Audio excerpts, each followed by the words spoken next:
Halftime show, Terry Ford, glad you can be hanging out. Tyler's here. I know it's weird. You're here, I'm here, we're all here together. Hasn't happened much lately. How you doing, Bob? Good to be back. Well, I guess yesterday was my first day back, but yeah, we had to shuffle things around to help Jen out last week, so didn't get to see a whole lot of each other. No, not at all. Passing here and there and everything, but back in today, and hopefully, Well, knock on wood, we'll have a little bit of a... thank you for bringing the sunshine with you. I'm here to help, man. No, I trust me, it wasn't happening up north. Oh, I can only imagine. Yeah, it was okay. I tell you what, not to bore people with weather, but really nice Saturday, solid Sunday. Yesterday, that was the weather term. When you say nice, is Baltimore nice, like 50, 55 degrees? Saturday almost 60. Okay. Sunday mid 50s, and then back in the crapper. That's like shorts weather up there. Oh, people are running around with no shirt on. Yeah, it's like, okay, talk to me when we get to 70, 75. You always see that guy that has no shirt on and gets arrested on cops. Oh, yeah. Yeah, those guys are running around Baltimore with no shirts on. Those are the best parts. They're always hiding under the kiddie pool in the backyard. It's my favorite one. Or underneath. I like the one, the guy that gets underneath the car. They'll never look here. Yeah. I watched where the guy hid under the car. It's like, hey, good move by you. And his feet are sticking out. Yes. Oh, they'll never see you. Nice job, pal. All right, since we weren't here yesterday, we have things to catch up on. But we'll start.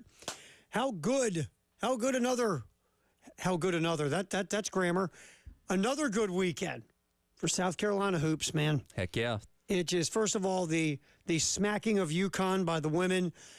And we'll talk more about it, obviously, but it's just the idea that, I found it interesting, and it's probably just me.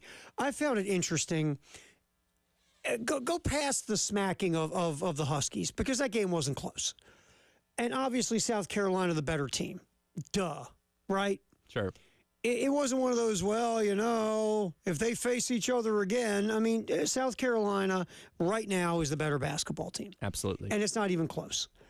So you look at that, and you also, for me, it was like, this is what used to be the gold standard. Mm-hmm.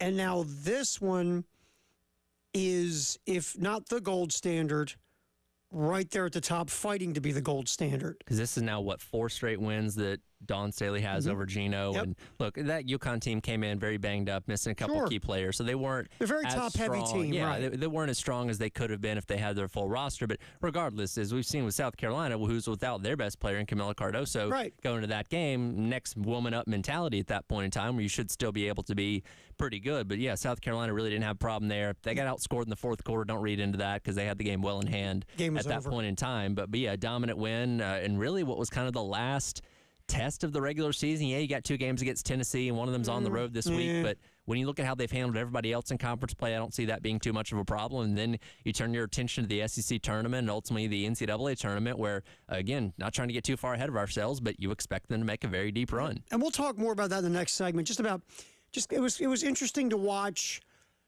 what used to be far and away the best program in women's college basketball, consistently year in and year out for a long, long time, and seeing, the passing of ships in the night, or whatever you want to call it. It was just, I was watching it going, wow. Yeah. Now, is this permanent for Gino and UConn, or is this just he's finally getting some of the bad luck others have had in the last few years? Is it because eventually you can't stay there, right? Of course. It's just called life. So we'll get more into that in a little bit. And, of course, tomorrow a huge game on the Plains as South Carolina takes on Auburn. We'll grab a little piece of sound here from Lamont Paris in a minute. Again, you get the W over the weekend that you should have got over Vandy. It was a little tougher than, They woke up at halftime. Yeah, they did. It's very interesting. Whenever a team kind of sleepwalks through a first half of a game they should clearly win, I always find it interesting, or I'd love to have the locker room bugged. Because some coaches go in there and they're breaking whiteboards and they're dog cussing everybody and they're screaming and yelling and get your head out of your lower extremities and all that stuff, right? Yep. some guys go in and go, fellas, come on. We're better than this. We know how to play. Let's concentrate on us. Let's get back to playing our brand of basketball. We're a lot better than those guys. I imagine, we know Coach Parrish, very laid back, very not soft-spoken, but very chill when it comes to things overall. I just imagine walking in the locker room with his hands outside. Guys, what are we doing? And that's the entire speech. Do you know what the record is for this quarter zip? Do you know the one-loss record on this quarter zip, guys? Do it. Not for the Gipper. Right. Do it for the quarter zip. Do it for the quarter. Now, Bruce Pearl, on the other hand, when they were getting trounced by Florida in Gainesville over the weekend, I think he probably did break a few whiteboards and scream until he was red in the face, because that's what he does. I guarantee you Bruce Pearl did that. There's no doubt about it. There's certain coaches go in and bring fire. Yeah. They're just bringing fire. But it's funny because I was talking to Elijah earlier about the book Season on the Brink, John Feinstein's book about Bobby Knight, which is a phenomenal book. Known chair thrower. Oh, I mean, there was a kid. It was funny. He was going to do a video shoot, a TV ad, right? Yeah.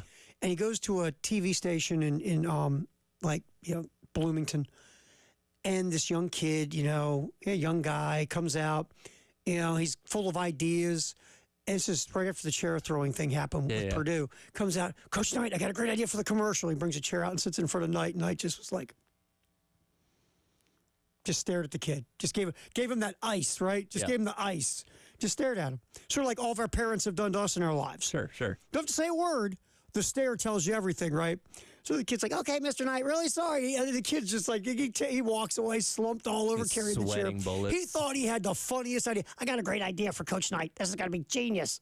I'm going to sit. He's going to throw a chair. Well, you have to. He's assuming Coach Knight had a sense of humor, which I think is a dangerous thing to assume. So the reason I bring up this book is because Knight, you would think if like Indiana played the way South Carolina did in the first half, just kind of stumbled around through the first half. Sure. Knight would go in, start grabbing dudes by the throat, start throwing people around, breaking stuff. No, Knight would walk in and go, fellas, we're okay. Yeah. We didn't play our best, but here's the score. If we go out there and play the way we all know we can play, we're going to be fine. No concern here. It's all going to be good. Right. Everybody fine? And of course, they're going, you drunk? Yeah. The hell's wrong with you? But that was the genius of Bobby Knight. Just when you thought he'd go in and start kicking and throwing stuff, he was like, Mr. Rogers' Neighborhood. Sure. But it's when if they won a game, right? Yeah. Let's say they dog whipped somebody by 20, and let's say it was a mid-major.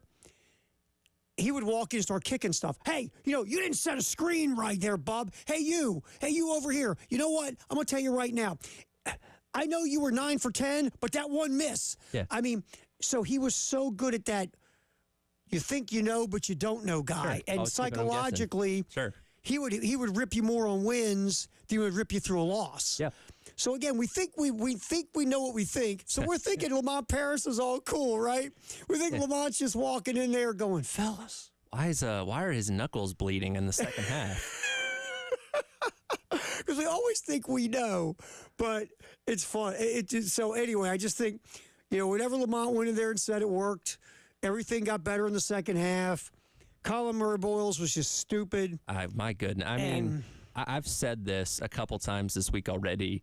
Every game, we go, wow, that's the best he's looked. And he manages to go out there and outdo it the next time out. Now, beating 31 on the road at Auburn, certainly not going to be easy. But if you told me, hey, he goes out there and drops 35 tomorrow night, I'm not going to sit here and say, wow, I'm surprised by that. Yeah, and what he has done, and obviously we'll talk more about it through the show, but what he's done is he's given them a consistent scoring presence inside the three-point line or inside the paint. Because, again, B.J. Mack, that's not – I mean, God love him, he tries. But you watch Mack, it's not natural to be down in the low post. Yeah. And his footwork gets a little, he loses his footwork at times. And, he's not a leaper. And, he has a few moves he'll use, and he can be successful. But he feels much more comfortable in the three-point line. Sure. Does Mack. Sure. Again, Gray will give you something every now and then, and there's been times this year, though, Josh Gray has been phenomenal in limited minutes. Well, but they really don't have someone they can depend on to score in the paint until now. Well, and that's what made it interesting when he finally got up to the health where you could put him in the starting lineup, replacing Stephen Clark. And look, Stephen Clark scored plenty in his time when he was at the Citadel, but here he's been kind of more of a defensive-only kind of guy, gets just points here and there, but didn't have that threat on the other end of the court. Colin Murray-Boyles gives you that same type of defense, but also can go on the other end and score as well. Yeah, I mean, what Colin Murray-Boyles has been doing, too, is he's been scoring without having to have the ball. Yeah. Whether it's he's making a nice little cut to the basket, or he's making himself available for a pass, for an easy hoop, or he's, putting the ball, just a couple dribbles on the deck and making a play, or, more importantly, Tyler, he's pulling down an offensive rebound and getting a putback hoop. He's finding a way to score without having to have the ball in his hands. That's gold to a coach. Right. When you've got a guy that understands, and the thing with Colin Murray-Boyles also is his basketball IQ for a freshman is off the charts. He understands moving without the ball. He understands that, if he cuts and curls and maneuvers in certain spots on the court inside the three-point line, he's going to get the basketball in a good position to score. And again, he can put the ball, just a few dribbles he can put on the deck and make for himself, but he's good at making himself available so others can get him the ball. And that's what we talked about in the Gamecock Central Takeover Hour with his former coach at AC Flora when he was here playing locally in high school, Josh Staley, that, I asked him, I was like, was there a definitive moment where you knew that CMB was going to be able to make it to the next level? He says it wasn't a moment. It was the attention and detail that he put in the mechanics of the game and the minute things that you may not otherwise think about when it comes to being a good basketball player. And his commitment to that over his time in high school told him that, hey, this guy's going to be able to translate to the next level, has that maturity that not all freshmen have, and he's been able to do that so far. All right, let's get to Lamont Paris real quick, talking about Colin Murray-Boyles. Let's go to Cut 7, Tyler, about Murray-Boyles being the SEC Freshman of the Week.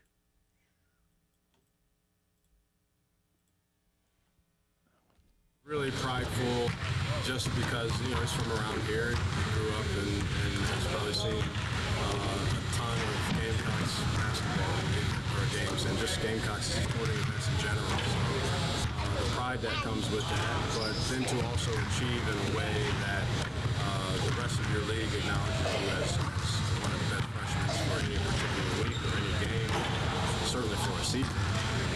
I think it's a special thing where guys can be acknowledged by their peers. I think it's the highest praise that you can get when your peers acknowledge you. And it's been great that Colin Murray-Boyles has stepped up when you've had Michi kind of fall back a bit in scoring. And, BJ Mack has struggled at times. I mean, you hope Mack now that he's seen the ball go through the hoop. Sure. Maybe he can get himself together. Because, look, again, B.J. Mack is a better three-point shooter than we've seen this year. Oh, yeah. Well, good game on Saturday, 5-9. And you're hoping that can get him back to feeling good. Sure. He's a guy that in the perfect world is an inside-outside guy who spends a lot more time on the outside. Now, again, he has tried to play inside this year more because they needed him to. Well, he's got the physical presence. See, you would think at 6'7", 230, whatever. Just stand there. You'll be in the way. He's going to go in there and get some stuff done, but you can tell that he tries, but it's just not natural to him. Sure. And if you've noticed his career numbers, he takes more and more threes. Right. So if he can start making his threes, and that sets up some other things, that'll only help the offense as well. BJ can get that cooking. All right, we'll get back in here and focus on the women. We'll hear from Dawn Staley talking about Tahina Paopao, who got back. Talk about getting yourself back right. Paopao got back right against UConn. We'll get to that coming up in the next segment as we'll take a look at what the women did on Sunday against UConn. Halftime show, Terry Ford, Tyler Head. We are hanging here on the game up until 3. Really quick, don't hit the button yet. Don't forget tonight, Carolina calls at Dawn Staley at 6 here on the game in Columbia and also in Myrtle Beach. All right, now it's a halftime show on the game. Hit the button.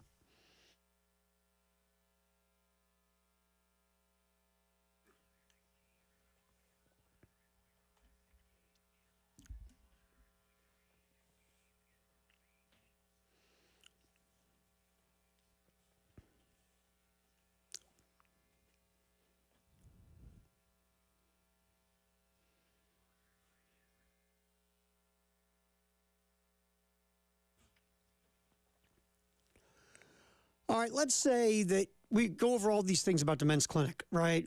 Lack of sleep, lack of, how strong as used to be exercising, you don't recover as well, brain fog, lack of drive in life, sex drive, personal life drive, professional drive, whatever.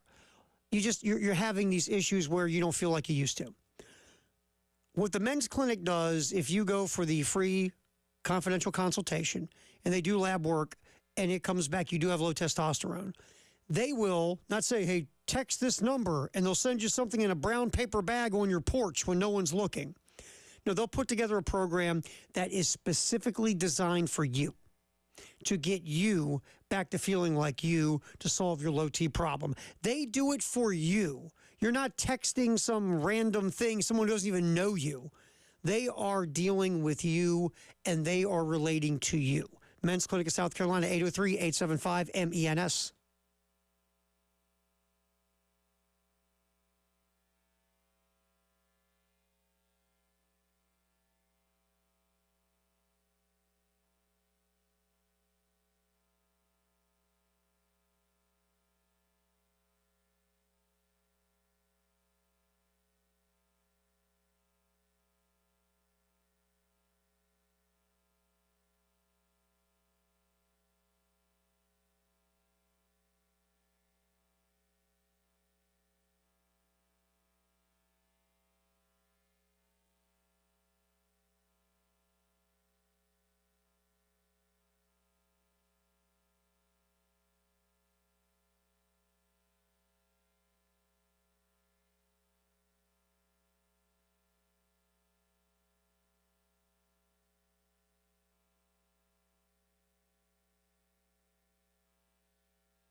Don't forget, before I forget, because I'll forget, and then you'll forget because I forgot,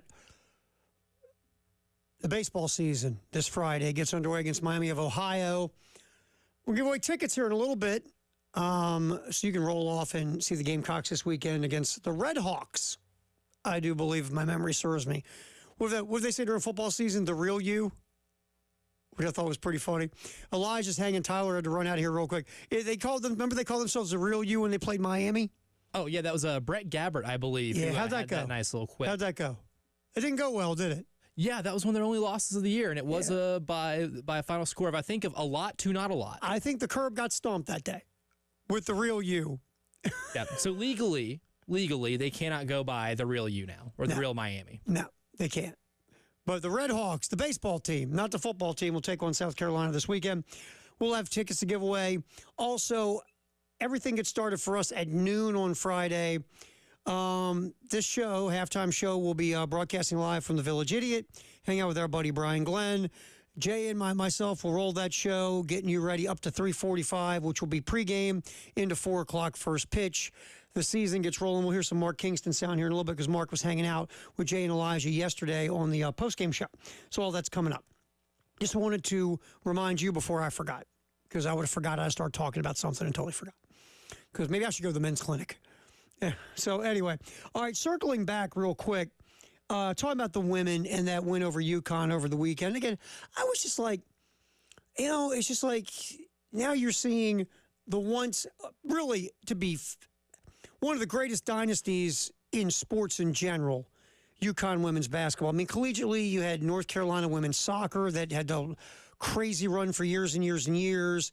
There have been other teams in collegiate athletics who have had big, if you want to go hoops, with the men, UCLA's iconic run. So UConn, one of the greatest dynasties in the history of sports, period. But it feels like, and they've had some injuries the last few years, and I get it. But it feels like they're just not UConn-y anymore. And part of that is the women's game is growing and evolving, and not everybody just wants to go play at UConn like they used to. Gino was hoarding talent. To his credit, he recruited it. So, but now the talent is starting to spread a bit. It's still not like the men's game. There's still powerhouse programs like South Carolina. Look what Kim Mulkey did at LSU last year, what she did at Baylor. There's still programs that are a level above everybody else. But it's starting to get a bit more spread out. So UConn, the combination of injuries and the way the game is changing and evolving, not what they used to be. On the other hand, right now and again, long way to go. But South Carolina, it's tough to try to figure out, okay, who can beat them at this point. Can somebody beat them in March? Sure. You just need one bad night when the other team has a good night. Or one night where the other team plays out of their mind. Again, last year, not many folks were picking Iowa to win that Final Four game. They just weren't. So nobody's sitting here saying that South Carolina's invincible. But right now, when you watch South Carolina play, with the depth and the quality they have, the balance they have in the post and on the perimeter, and Tyler, the playmakers they have now. Sure. And the one Achilles heel they had last year, they've obviously taken care of, and that's consistent three-point shooting. Well, and that Iowa game was kind of the wake-up call in a lot of regards, saying, wow, Caitlin Clark's ability to shoot from the outside threw them for a loop in that game because she was on fire that night and was a big part of why Iowa won. And South Carolina, as dominant as they were on defense, the offense really took care of itself for the most part, but they went against a team like that where they could not keep up. So when you add a girl like Te-Hina Paopao, who's been pretty consistent for the most part this year, had another great game on Sunday, that just adds another dynamic to this team that they haven't had to have in years past. And Hall's been really good from three-point range as well. And Fulwale can make a three. She's a little inconsistent. Some nights she'll pop 4 out of 6, and the next night she'll go 0 for 8. But and Raven Johnson's gotten better from three. There's a much better team balance-wise. And I give Dawn a ton of credit for that. She watched what happened in that Iowa game where Iowa took all 5 defenders, sucked them down in the paint, and dared South Carolina to win the game from the perimeter. Because they knew that was their only method of scoring for the most part. If Iowa tried that this year, they'd get rolled out of the gym. Yeah. No offense. You couldn't beat South Carolina with that defense this year because of the perimeter firepower the Gamecocks have. And still, even without Cardoza, you see what they're doing inside the three-point line. So they're just a very balanced basketball team. And speaking of Tina Paopao, who really got it cooking against UConn on Sunday, here's Dawn Staley talking about her guard. Yeah, you got to get going, Pop. I mean, simply, but she knows. She's very aware of what she means to our basketball team, and she's aware of, her play. But we still, even though through the shooting woes, we wanted her to continue to shoot. You got to stay in rhythm. When you take good shots, they'll find their way into the basket. And Paopao started, the way Tina Paopao started the year, every time she missed a three, you were like, oh my gosh, she missed? Right. What? And then she went into a slump. Because you know what? That's what happens. That's it's basketball. Called course correcting, right? Yeah. It's hoops. No one's going to, well, I shouldn't say no one. It's going to be the most rarest of rares that somebody would take a good amount of threes and make like 54% of their threes. Sure. So ball always balances out. Yes. Eventually you fall to what will be your mean as a shooter, right? And Tina Paopao is going to hit over 40% of her threes. Well, and for most of those games, South Carolina was winning those games pretty handily to where that kind of thing isn't like a glaring issue. Like, oh no, Tina Paopao was 1 of 8 from the line and South Carolina lost the game by 4 points or something like that. They're winning all their games anyway, so it's not this glaring problem. And when she did scuffle, like in the LSU game, she still hit a big three down the stretch, even though she didn't have a great day.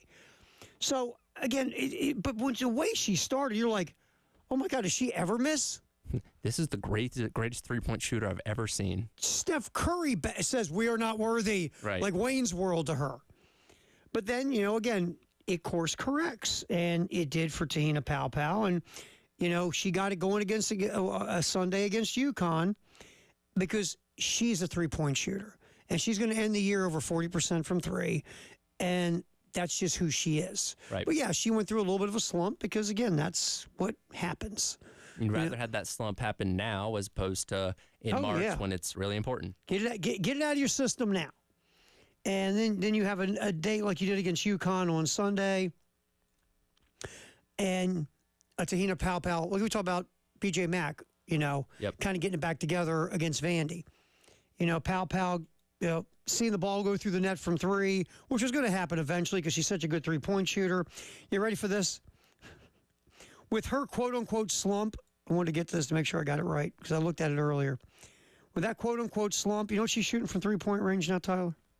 What is that? Only 50% from three. Ah. Mm-hmm. And before, last night, her slump started back at the A&M game, I believe.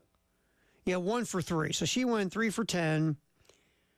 4 for 17, 5 for 21, 6 for 25, 8 for 29. Because that's a slump for Tina Paopao. Right. Now a 5 of 7 last night. So she's still hitting 50% of her threes. Going through that slump she went through, she fell to 50% from the 3-point line. Yeah. That's how good of a three-point shooter and she again, is. when you have so much talent around you on this team, she's not the focal point of the offense where it's like, oh, no, she went 2 of 10 from the line. South Carolina can't do anything offensively. Again, you got other pieces on this offense that can shoot threes as well, but do other things that, can continue to help this team score to where they're not always relying on her being able to make it 50% every game. It's so balanced. You have 3 starters in double figures, 3 players in double figures. Bree Hall and Chloe Kitts right at 9.8 a game. Ashlyn Watkins now is scoring over 9 a game. Raven Johnson over 9 a game. So think about all those players scoring over 9 points a game. And Fagan scoring 6.5 off the bench. Tons of firepower on this basketball team. Right. All right, we'll come back in here. I wasn't here yesterday to yap Super Bowl, so let's yap a little Super Bowl. Sure. Because people are still talking about the Super Bowl. We'll get into that next. It's the halftime show. Terry Ford, Tyler Head. We're hanging till 3 here on The Game.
and there's never been one returned for a touchdown. Oh, you just threw it out there.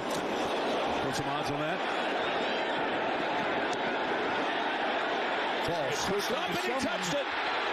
It's a fumble, and it's a recovery by Kansas City. You knew something was happening there. You just felt I just wasn't sure what it was. Mastradamus again. Oh, there is Tony Romo, Jim Nantz on the call from CBS on the muff punt. That really was just the football gods going, we love the Chiefs. We just love the Chiefs. And, and we learned something. If you didn't know, you learned that, different teams have different things they yell, fire, fire, fire, or whatever. Mm-hmm. For the 49er, it's Pater, Pater, Pater, Pater. Where that came from, I don't know. But Ray McCloud is screaming it. The guy on the return team doesn't hear it. The rookie defensive back, ball hits his foot. McCloud should have just fell on it. Yeah. McCloud just tried to pick it up and be a hero, fall on it.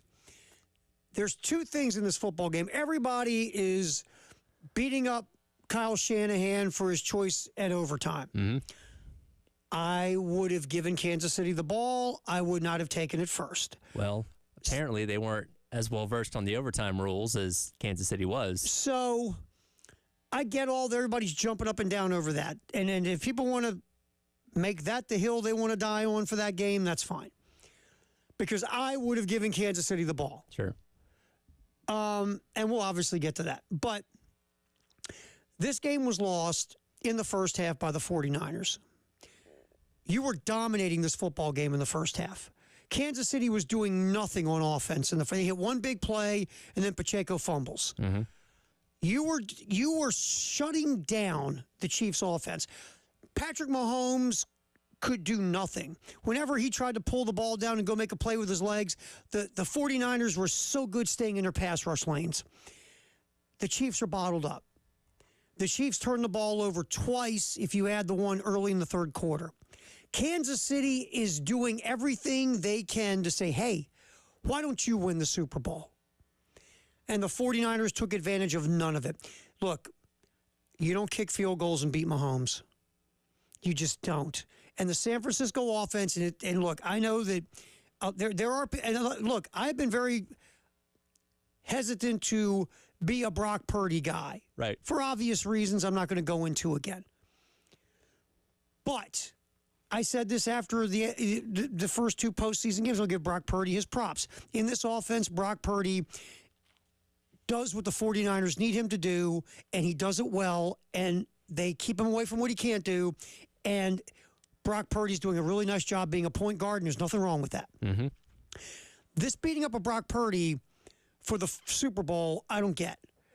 Was he great? No. Was he terrible? No. You know what he was? He was Brock Purdy. He managed the game. And, he was not the reason they lost. Because guess what? A lot of quarterbacks have fallen short if you want to do the comparison game with 15 in the Kansas City jersey. Because you know what? He's one of the best ever. Sure. This isn't on Brock Purdy. It's on the entire offense. It's on Kyle Shanahan's third quarter play calling. It's on the offensive line with lack of blitz pickup. It's a lack of adjustment by the 49ers on offense, coaching staff, the players, when Kansas City started ratcheting up the blitz. 49ers had no answer. This goes on everybody on the offensive side of the ball for San Francisco. You can't kick field goals and beat the Chiefs. You can't do it. And that's what killed the 49ers was the first half.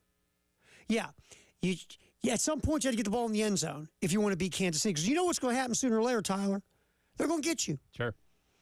They're going to get it together, and they're going to put a run. They're like a really good basketball team, a high-level basketball. Well, let's use Golden State in the dynasty. You knew sooner or later Golden State's making a run at you. Yeah. So you better get as far ahead as humanly possible because the run's coming. That's like Kansas City. They're not as good on offense as they've been in the past. But they're still going to put a run together at some point on you. Right. You better get a big enough lead. And by the way, 10 points isn't big enough. Matter of fact, that's Kansas City has you right where they want you when they're down 10. And you know, it's funny when people talk about Kyle Shanahan blowing a 10-point lead. I don't consider blowing a 10-point lead. The Chiefs have been down 10 points in all 3 of their Super Bowl wins, including the last one against San Francisco. Now, 28-3, that's blowing a lead. That's a different blowing story. a lead, man. You know, when you're at the bare minimum for double-digit difference, that's not blowing a lead. No, and so the 49ers, they lost this game, in my opinion, in the first half, and then the fluky football gods muff punt, because that gave Kansas City the short field, and they finally got in the end zone. And by the way, who scored that touchdown? Our guy. Yeah, boy. MVS. One of the worst receivers in football through the entire regular season. What playoffs for him. And then Nicole Hardman, a guy you pulled off. First of all, you didn't want him. He left, went to the Jets. They didn't know how to use him, so you took him back because you were so desperate for receivers. Who made the 2 big plays in the passing game besides MVS on the touchdown? That was him. Nicole Hardman. Yep. That's what the Chiefs do. That's why I picked the Chiefs.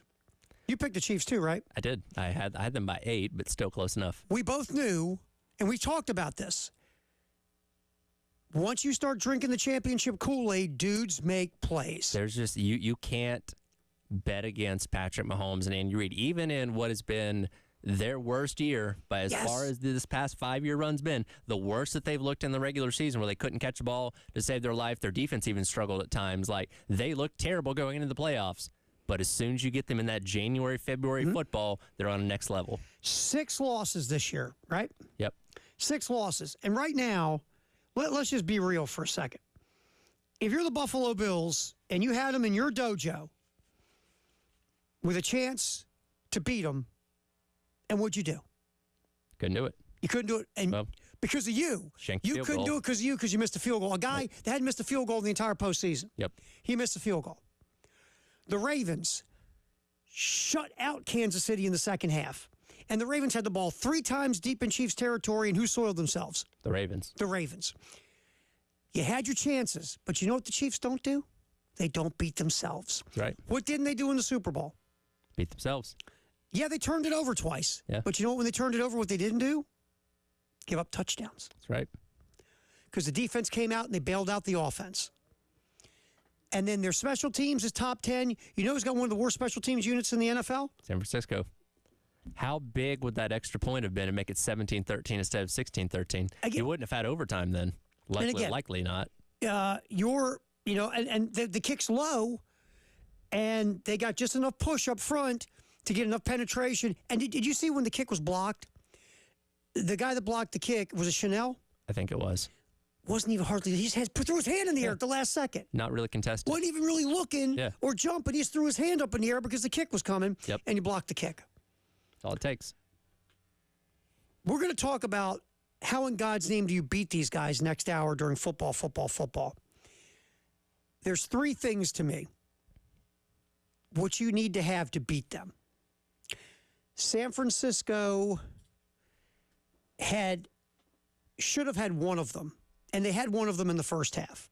But to me, there's 3 things you have to beat Kansas City. Because Kansas City has lost 3 games in the postseason. Right. And I think there's a little bit of a formula we'll get to. But I tell you what, this was the year.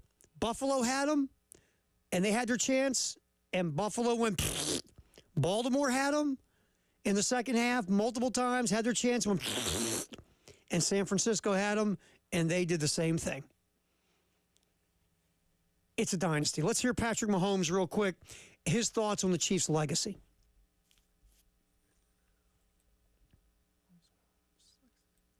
Yeah, I mean, I hope people remember not only the greatness that we have on the field, but the way that we've done it. I mean, I feel like we enjoy it every single day. We have fun. We play hard.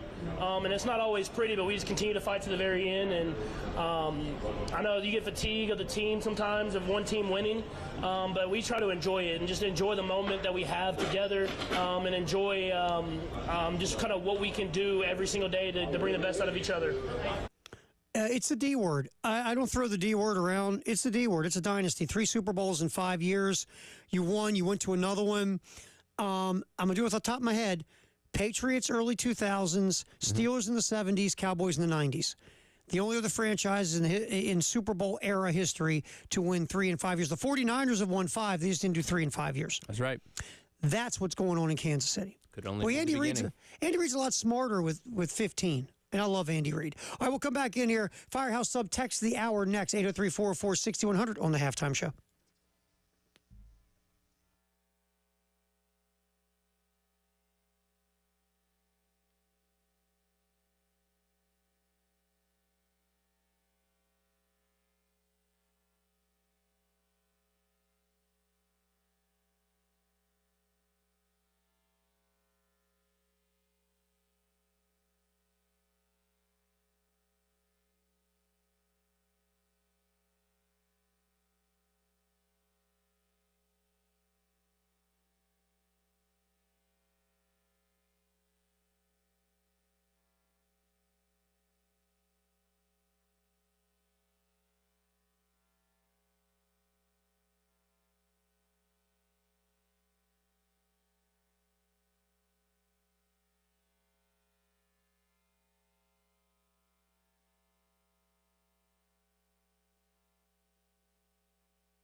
All right, time to check the old Firehouse Sub text of the hour at 803-404-6100. What you got there, Tyler? Head. Yeah, so JT weighs in and says Kansas City had the 6th worst winning percentage by an eventual Super Bowl champion this year. Again, when you get in the playoffs, you can't count against them. Man, you watch them down the stretch. They got punked by the Raiders. That was kind of the turning point everybody talks about, because they kept bringing it up during the Super Bowl, because that was a game that Nance and Romo did. They said that Christmas Day game against the Raiders was probably the worst that they looked the entire year. And again, that's only a couple weeks before the playoffs, and you're like, man, I don't know about this team, but something about when they get in the playoffs and have that dominant game against Miami, you're like, well, they're heating up. The thing is, like the Raider game, the Raiders had multiple defensive touchdowns. Got Casey behind the 8 ball, and a lot of people who cover the Chiefs said that was almost like the come to Jesus moment for like Andy Reid saying, look, how we've played in past years, we can't do it. Yeah. We don't have the firepower. We have receivers who, when you throw it to them, they drop it. We just don't have the explosiveness on offense that we used to, but our defense is the best defense we've had in the Mahomes era. We can run it decent. So we've got to change how we play. And you saw this. I mean, again, Kansas City scored 17 points in a win in the AFC Championship game. You know, they kicked a lot of field goals themselves in the Super Bowl on Sunday. Sure. Their touchdown came on, again, after recovering the fluky muff punt. They got a short field inside the 20 to get a touchdown. This is not the explosive, wow, Patrick Mahomes, Andy Reid offense, but to their credit, they all adjusted. Yeah. That's what great teams do, Tyler. They have a plan B, C, D, E, and F. I think they were to plan double Z. Sure. But they got to the playoffs, like you said. 3 seed. We forget they're the 3 seed. And we all said this. Well, let's see if they can go on the road and win. They've always been at home. They did pretty good on the road, didn't they? Yeah. Think about who they beat. Double-digit winning team in Miami. Double-digit winning team in Buffalo. And Miami came to them. Huh? Miami came to them. I'm sorry, Miami came to them. So they beat a double-digit win team in Miami. Won the road, beat a double-digit win team in Buffalo. Double-digit team win in Baltimore. Double-digit team win over San Francisco. Everybody they beat, I think, at least have won 11 games. That sounds right. That's the run they went on, and 2 of those were on the road in very difficult places to win. Right. In Buffalo, it's 40 below in July. In Baltimore, that was miserable weather, and that crowd had been drinking for 3 days. I know, trust me. So this run, to the point of the texter, this team in the regular season looked nothing like a Super Bowl champion. Right. But you know what they are? Super Bowl champions. That's what they do. They're back to back. And they're one of those things, we're kind of talking about this with Kyle Shanahan and the 49ers, who have now lost 2 Super Bowls in the past 5 years themselves. You have windows for every single team where it's like, okay, you have this collection of talent, coaches, whatever it may be, where you're in that sweet spot of being as successful as you're going to be, and you got to capitalize because that window doesn't stay open forever. Now, in the case of, the Patriots, which they did go 10 years without winning a Super Bowl, but still made it to a couple, their window was really big. The Steelers had a big window. You felt like the Packers had a big window and just couldn't get back to the Super Bowl, and the Chiefs are at the cusp of a very large window here that maybe just getting started for what the next 10 to 12 years can end up looking like. But you wonder about the 49ers. They do have some contract stuff coming up in the next couple of years. Like, this might have been their last opportunity. Their window could start closing here in the next couple of seasons. Yeah, I mean, the 49ers, they probably have next year for sure, and then we'll see where it goes from there. Because guys are still all inked up to deals. But at some point, is going to come get you the cap monster. I think Debo's deal's done after 25. Yeah, it's a shorty. It's like it's like 3 years when you look at the money. I'm trying to think when Purdy's rookie deal would be up. Well, that's 20. They'll make a decision on him in 2025. Yeah. Brandon Ayuk's got to get paid. He's one of the best receivers in football. Yep. They're going to have to pay Brandon Ayuk. That's coming. They're going to have to. They got some guys on defense. I got to figure out if they want to pay or not. So it's coming. For San Francisco, the salary cap monster is going to show up. They probably have 1 year, 2 tops, before, if they're going to stay in this hunt, they're going to have to do some stuff. But the Chiefs, it feels like if you were going to get them, this was the year to get them. Now, they got to figure out Chris Jones, high-level interior pass rusher. You got to figure him out in the offseason, what you're going to do, because you have to pay him. Yep. But that defense is young and under rookie deals. Obviously, Mahomes gets paid a ton. And Kelsey's coming back. Kelsey, you're on the good side of that contract deal with Kelsey. But you've paid the interior of you paid some of your offensive linemen. So Kansas City's really, honestly, in better shape than San Francisco to move forward. Right. When you look at the cap situation. Kansas City does something really well no one talks about. Draft and develop players.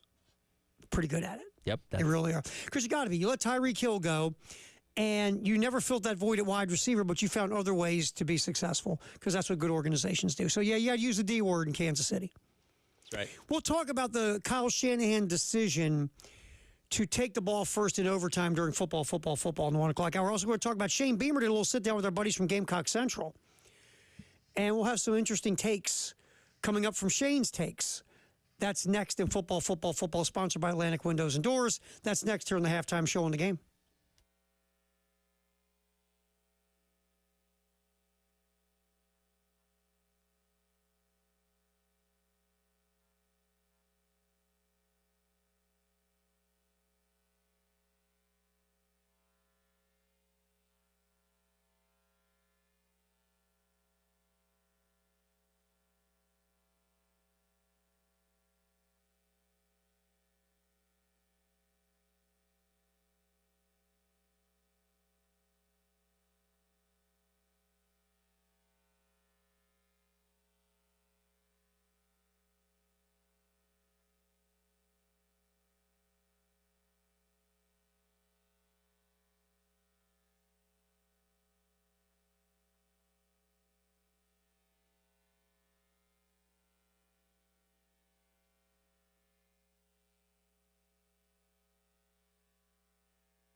Welcome back in. It is the halftime show. Tyler Head and Terry Ford along with you on this Tuesday afternoon. It is indeed the 1 o'clock hour. That means it's time for football, and more football. And we'll get back into the conversation about the Super Bowl coming up a little bit later on in the hour. But our guys from Gamecock Central, Wes and Chris, did recently have a sit-down interview with Coach Beamer. You can read the full context of it on GamecockCentral.com. But I want to hit a few of the high points of some of the things that Coach Beamer did indeed discuss when he sat down with those guys. And one of them being, the obvious injury issues that South Carolina suffered this past season, namely on the offensive line. Beamer, in talking with those guys, referred to the injury situation as flukish, which, again, when you look at just the sheer number of guys on the offensive line that went down, a lot of people are going to naturally point at things from like a training standpoint, strength and conditioning and all that kind of stuff and saying, hey, what's the issue here? Why are all these guys having these injuries? But when you kind of look at it, it wasn't necessarily the same injury across the board. It was a variety of injuries for different guys in the offensive line. And as crazy as it sounds, it's kind of one of those things that unfortunately I feel like you're just continually getting struck by lightning just in the same position group over and over again, which is something that hopefully, knock on wood, we don't have a similar problem with this upcoming season. Yeah, I mean, that was the thing I thought was interesting with Shane talking about the injuries. They poured over all this intel and all the data and information. Again, you look at every injury. Sure. Okay, what happened? Was it just a football injury? Was it a fluky thing? Was there something we could have prevented with better nutrition, strength training, better whatever, right? And there were whispers Luke Day, his gig was in jeopardy. Yeah. But Luke Day stayed, and obviously Luke Day stayed because after pouring through all of the information, they said, you know what, this is kind of a flukish thing. It happened to one position group. Right. Same amount of injuries as usual. It's just all funneled into one position group. So it just, you give them credit because you have to go down that road, right? Sure. You might love Luke Day. And Luke Day got a lot of props my first couple years here. Then there was the opposite last year because of the injuries. Everybody's like, what's up with all these injuries? What's the strength and conditioning guy doing or not doing? Right. And so they looked into everything, and they came back with, look, it was just a weird, fluky kind of thing that happened to one room. Yeah. Well, and it's one thing if every single offensive lineman that went down had a knee injury or an Achilles injury, but you kind of had a mixed bag of what the different injuries were. So I don't think you can necessarily point fingers and say, okay, well, it's this one thing they're doing from a training standpoint or a strength and conditioning standpoint that's contributing to this. But again, I understand why people will naturally point the finger at training and strength and conditioning right away because, again, that's where a lot of these injury issues do end up coming from. But I can also see how, unfortunately, it's rare that you do get hit that hard at one position group, that it is something that hopefully was just a one-year flash in the pan. Yeah, and look, when you go down that rabbit hole, you're also saying, okay, what can we do better from a strength and conditioning standpoint to make our guys, bigger, stronger, faster, whatever the case, at the line of scrimmage? How can we get better on the line of scrimmage in every way, shape, or form, including what's our process of strength and conditioning? Right. What are we doing with our entire football team, but really where South Carolina, to get this program to where Shane and the fans and everyone wants it, you got to get better on the line of scrimmage on both sides of the ball. Of course. You just got to get better. And yes, the offensive line had a bunch of issues. The year before, there was still some stuff with the offensive line. And the year before that, there was stuff with the offensive line. So it's not like you sit there and go, oh, they were really good the first 2 years with Shane. Third year, it's just a bunch of fluky injuries. You got to get better up front, defensively as well. Now, last year, remember, the defense struggled up until the last month of the year when you flipped to that 3-3-5. But you've got to get, you look at all the teams that win, all of them. We look at college football. Michigan, line of scrimmage. That offense was about as exciting as watching paint dry. Right. But you know what they did really good? They beat you up at the line of scrimmage. Washington got to the national championship game partly on the strength of the Joe Moore winning offensive line. Right. Right? Really good up front offensively. Gave Michael Penix time to just carve people up. You've heard of Georgia. What's their strength? Line of scrimmage. The trenches. Alabama. We talk about all the fancy receivers and the quarterbacks and everything, but Alabama wins. Usually. Now, this year was a little bit different story, and that's where Michigan got him in the Rose Bowl. Well, that was an issue up until as the year went along, even when they were winning. Yep. Look, let's be real here.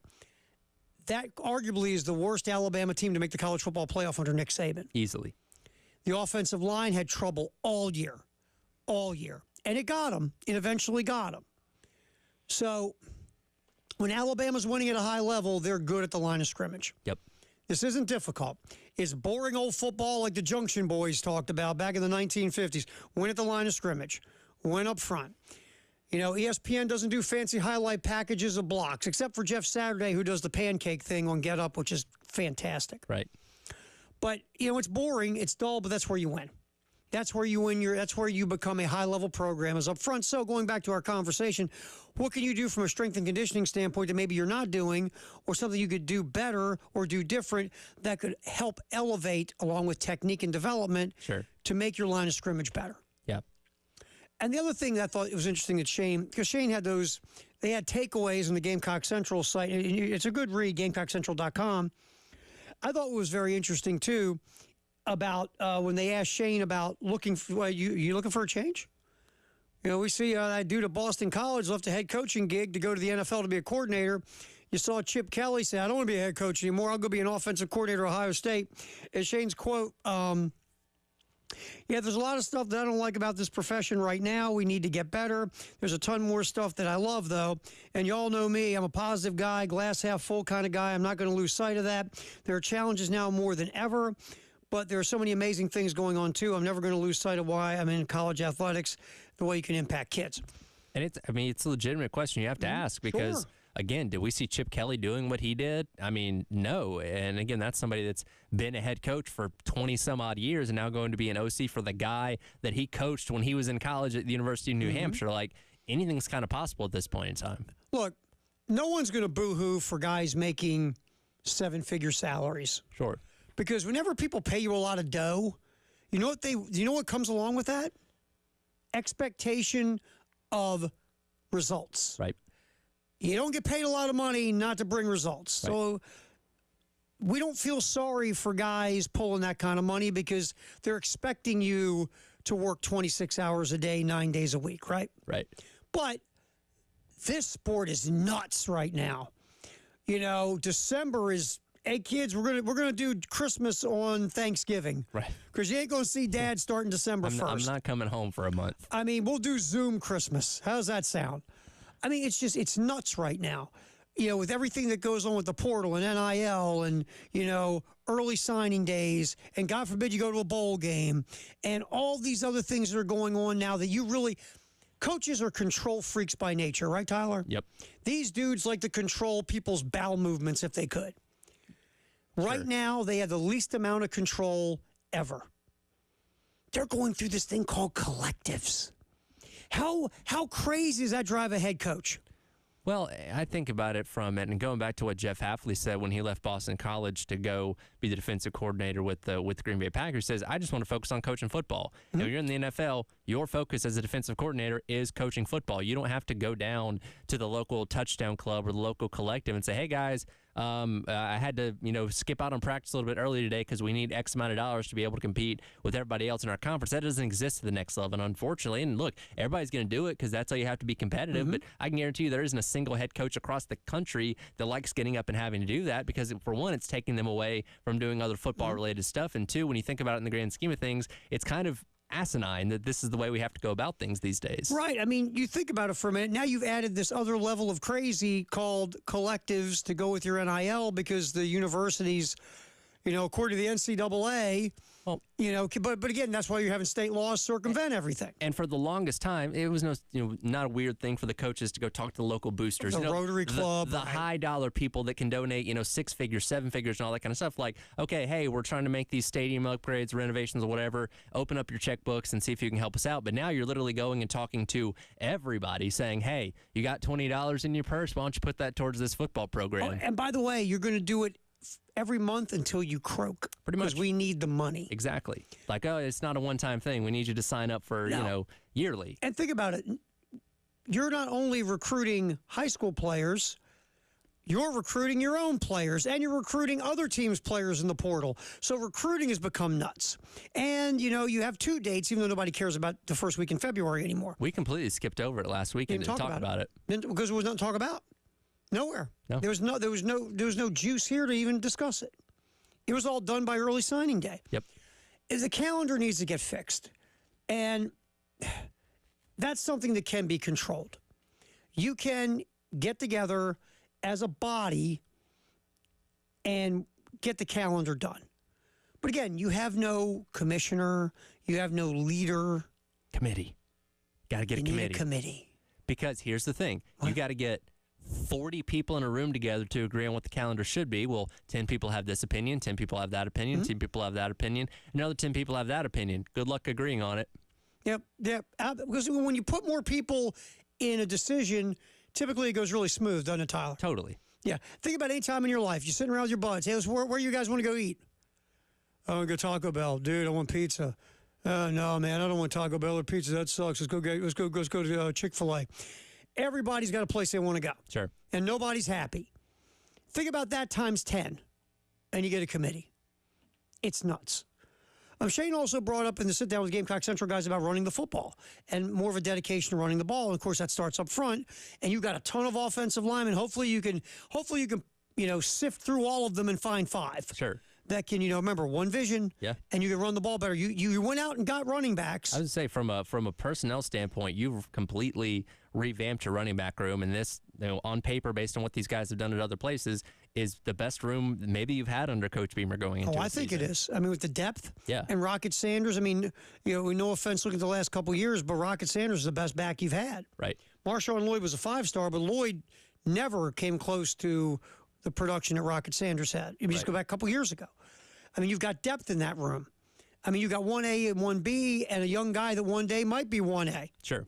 So you've really done a nice job. And then you've got, you got a freshman coming in. You got Braswell, who was a freshman last year, who people like. You got some depth in that running back room with high ceiling type quality. But if the offensive line doesn't do their job, guess what? Doesn't matter. That's right. But anyway, so that was some interesting stuff. You can go to GamecockCentral.com and read a good post by the folks there about their sit down. It was Wes and Chris's sit down with Shane. I will get back in here as we continue football, brought to you by Atlantic Windows and Doors. By the way, 40 years in the Midlands, the best selection and quality of windows and doors, Atlantic Windows and Doors. Ready? Here we go. AWDSC.com, Atlantic Windows and Doors.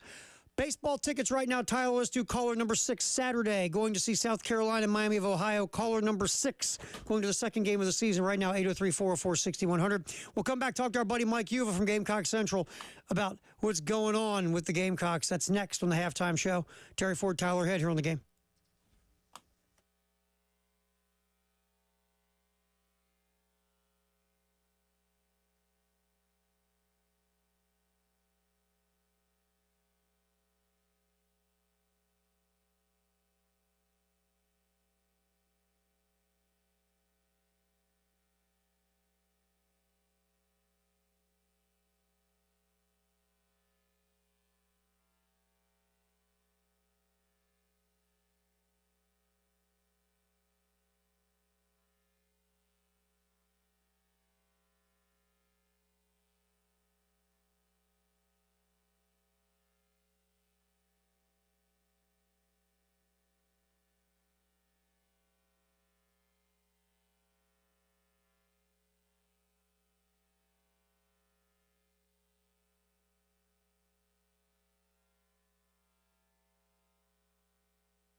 We appreciate you calling for our Gamecock tickets. We got our winner, correct, Tyler? Am I good? That is correct. Shout out to Todd. Ty or Todd? Todd, congratulations getting those tickets.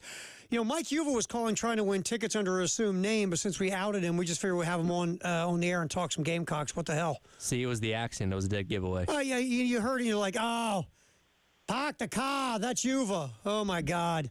Let's get Mike Uva in here at Gamecock Central. How you doing, dude? I'm doing great. It was great to see Tom Brady appear in another Super Bowl. That was the highlight of Sunday. By the way, did you like the Dunkin' Donuts commercial? That's so Boston. It's so you. Hey, did you dig it? Oh, I enjoyed it. I mean, what stinks is, and I had to tell the girlfriend this because she's from South Carolina, they just don't know how to make Dunkin' Donuts down here. I mean, no disrespect to anyone that works at Dunkin' down here, but it's not the same. It's like going up north trying to get barbecue, you know? Like the South working for them. The North has certain things north of working for them. Dunkin' in the South, it's just not one of those things. You'll be excited to know they are selling that tracksuit from the commercial if you want to buy one. Well, I mean, you know, my birthday's coming up in a couple months, so, you know. I tell you what, you would be quite the styling dude wearing that tracksuit. Just saying. I like it. We'll go for it. By the way, I'll ask you that later. All right, let's take a focus. South Carolina, and I like how they do this. I know Spurrier did it. Now Shane does it. Letting the media go talk to the new players. I just like that. The way it's set up is cool. You get to walk around, just kind of riff with these guys, get some sound, get to know them a little bit. Your thoughts from the transfer media day, for lack of a better term. Yeah, so just real quickly for people that don't know what the process is like, it's really like speed dating. I mean, the way they set it up, you're in a cafeteria, you're in the ops building, and you have a bunch of tables, and they have two different sessions. You have 10 players in each, and the way that was broken up was just based on who was working out with what group for the morning lift and the second morning lift right after that. So that's why it was 10 and 10. So being able to talk to the new transfers that came on in, I mean, I think the first thing that stands out to me is simply the fact that they just want to compete. Like, they don't want anything just given to them. And I think in this world of the transfer portal and hitting the reset button and, guys just wanting to go to a different place where the grass is greener, and they think they're not just from a money standpoint, but they think they're just going to naturally play more. They're going to play right away.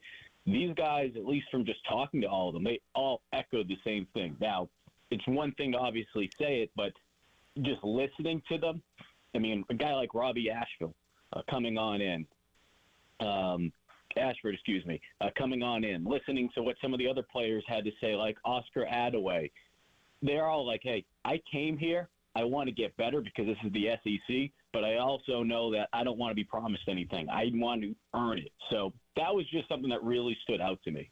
Mike Uva hanging out with us, Gamecock Central here on the halftime show in the game.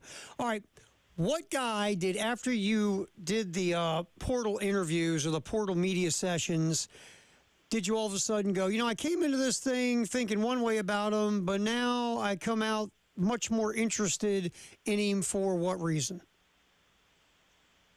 Robbie Ashford, definitely.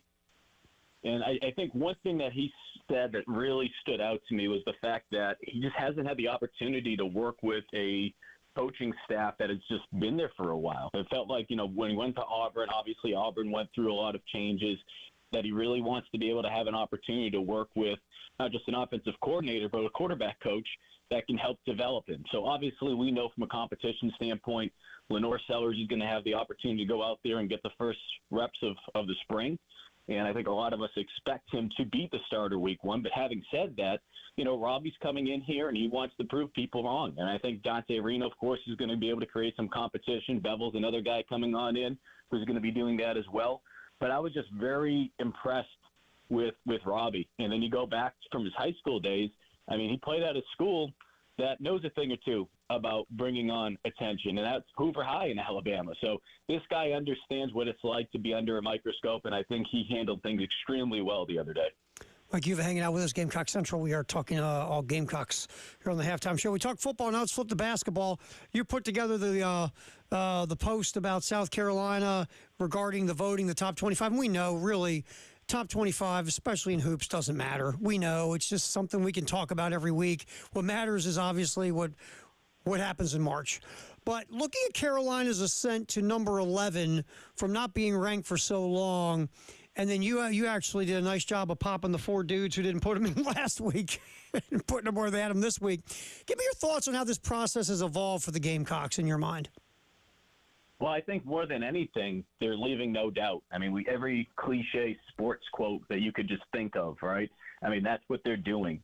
And obviously there's going to be some guys, I think there's actually 2 voters who have South Carolina voted at 24 and 22, who didn't have them voted last week in the top 25. All the voters this week, though, all 61 have them in the top 25 this week.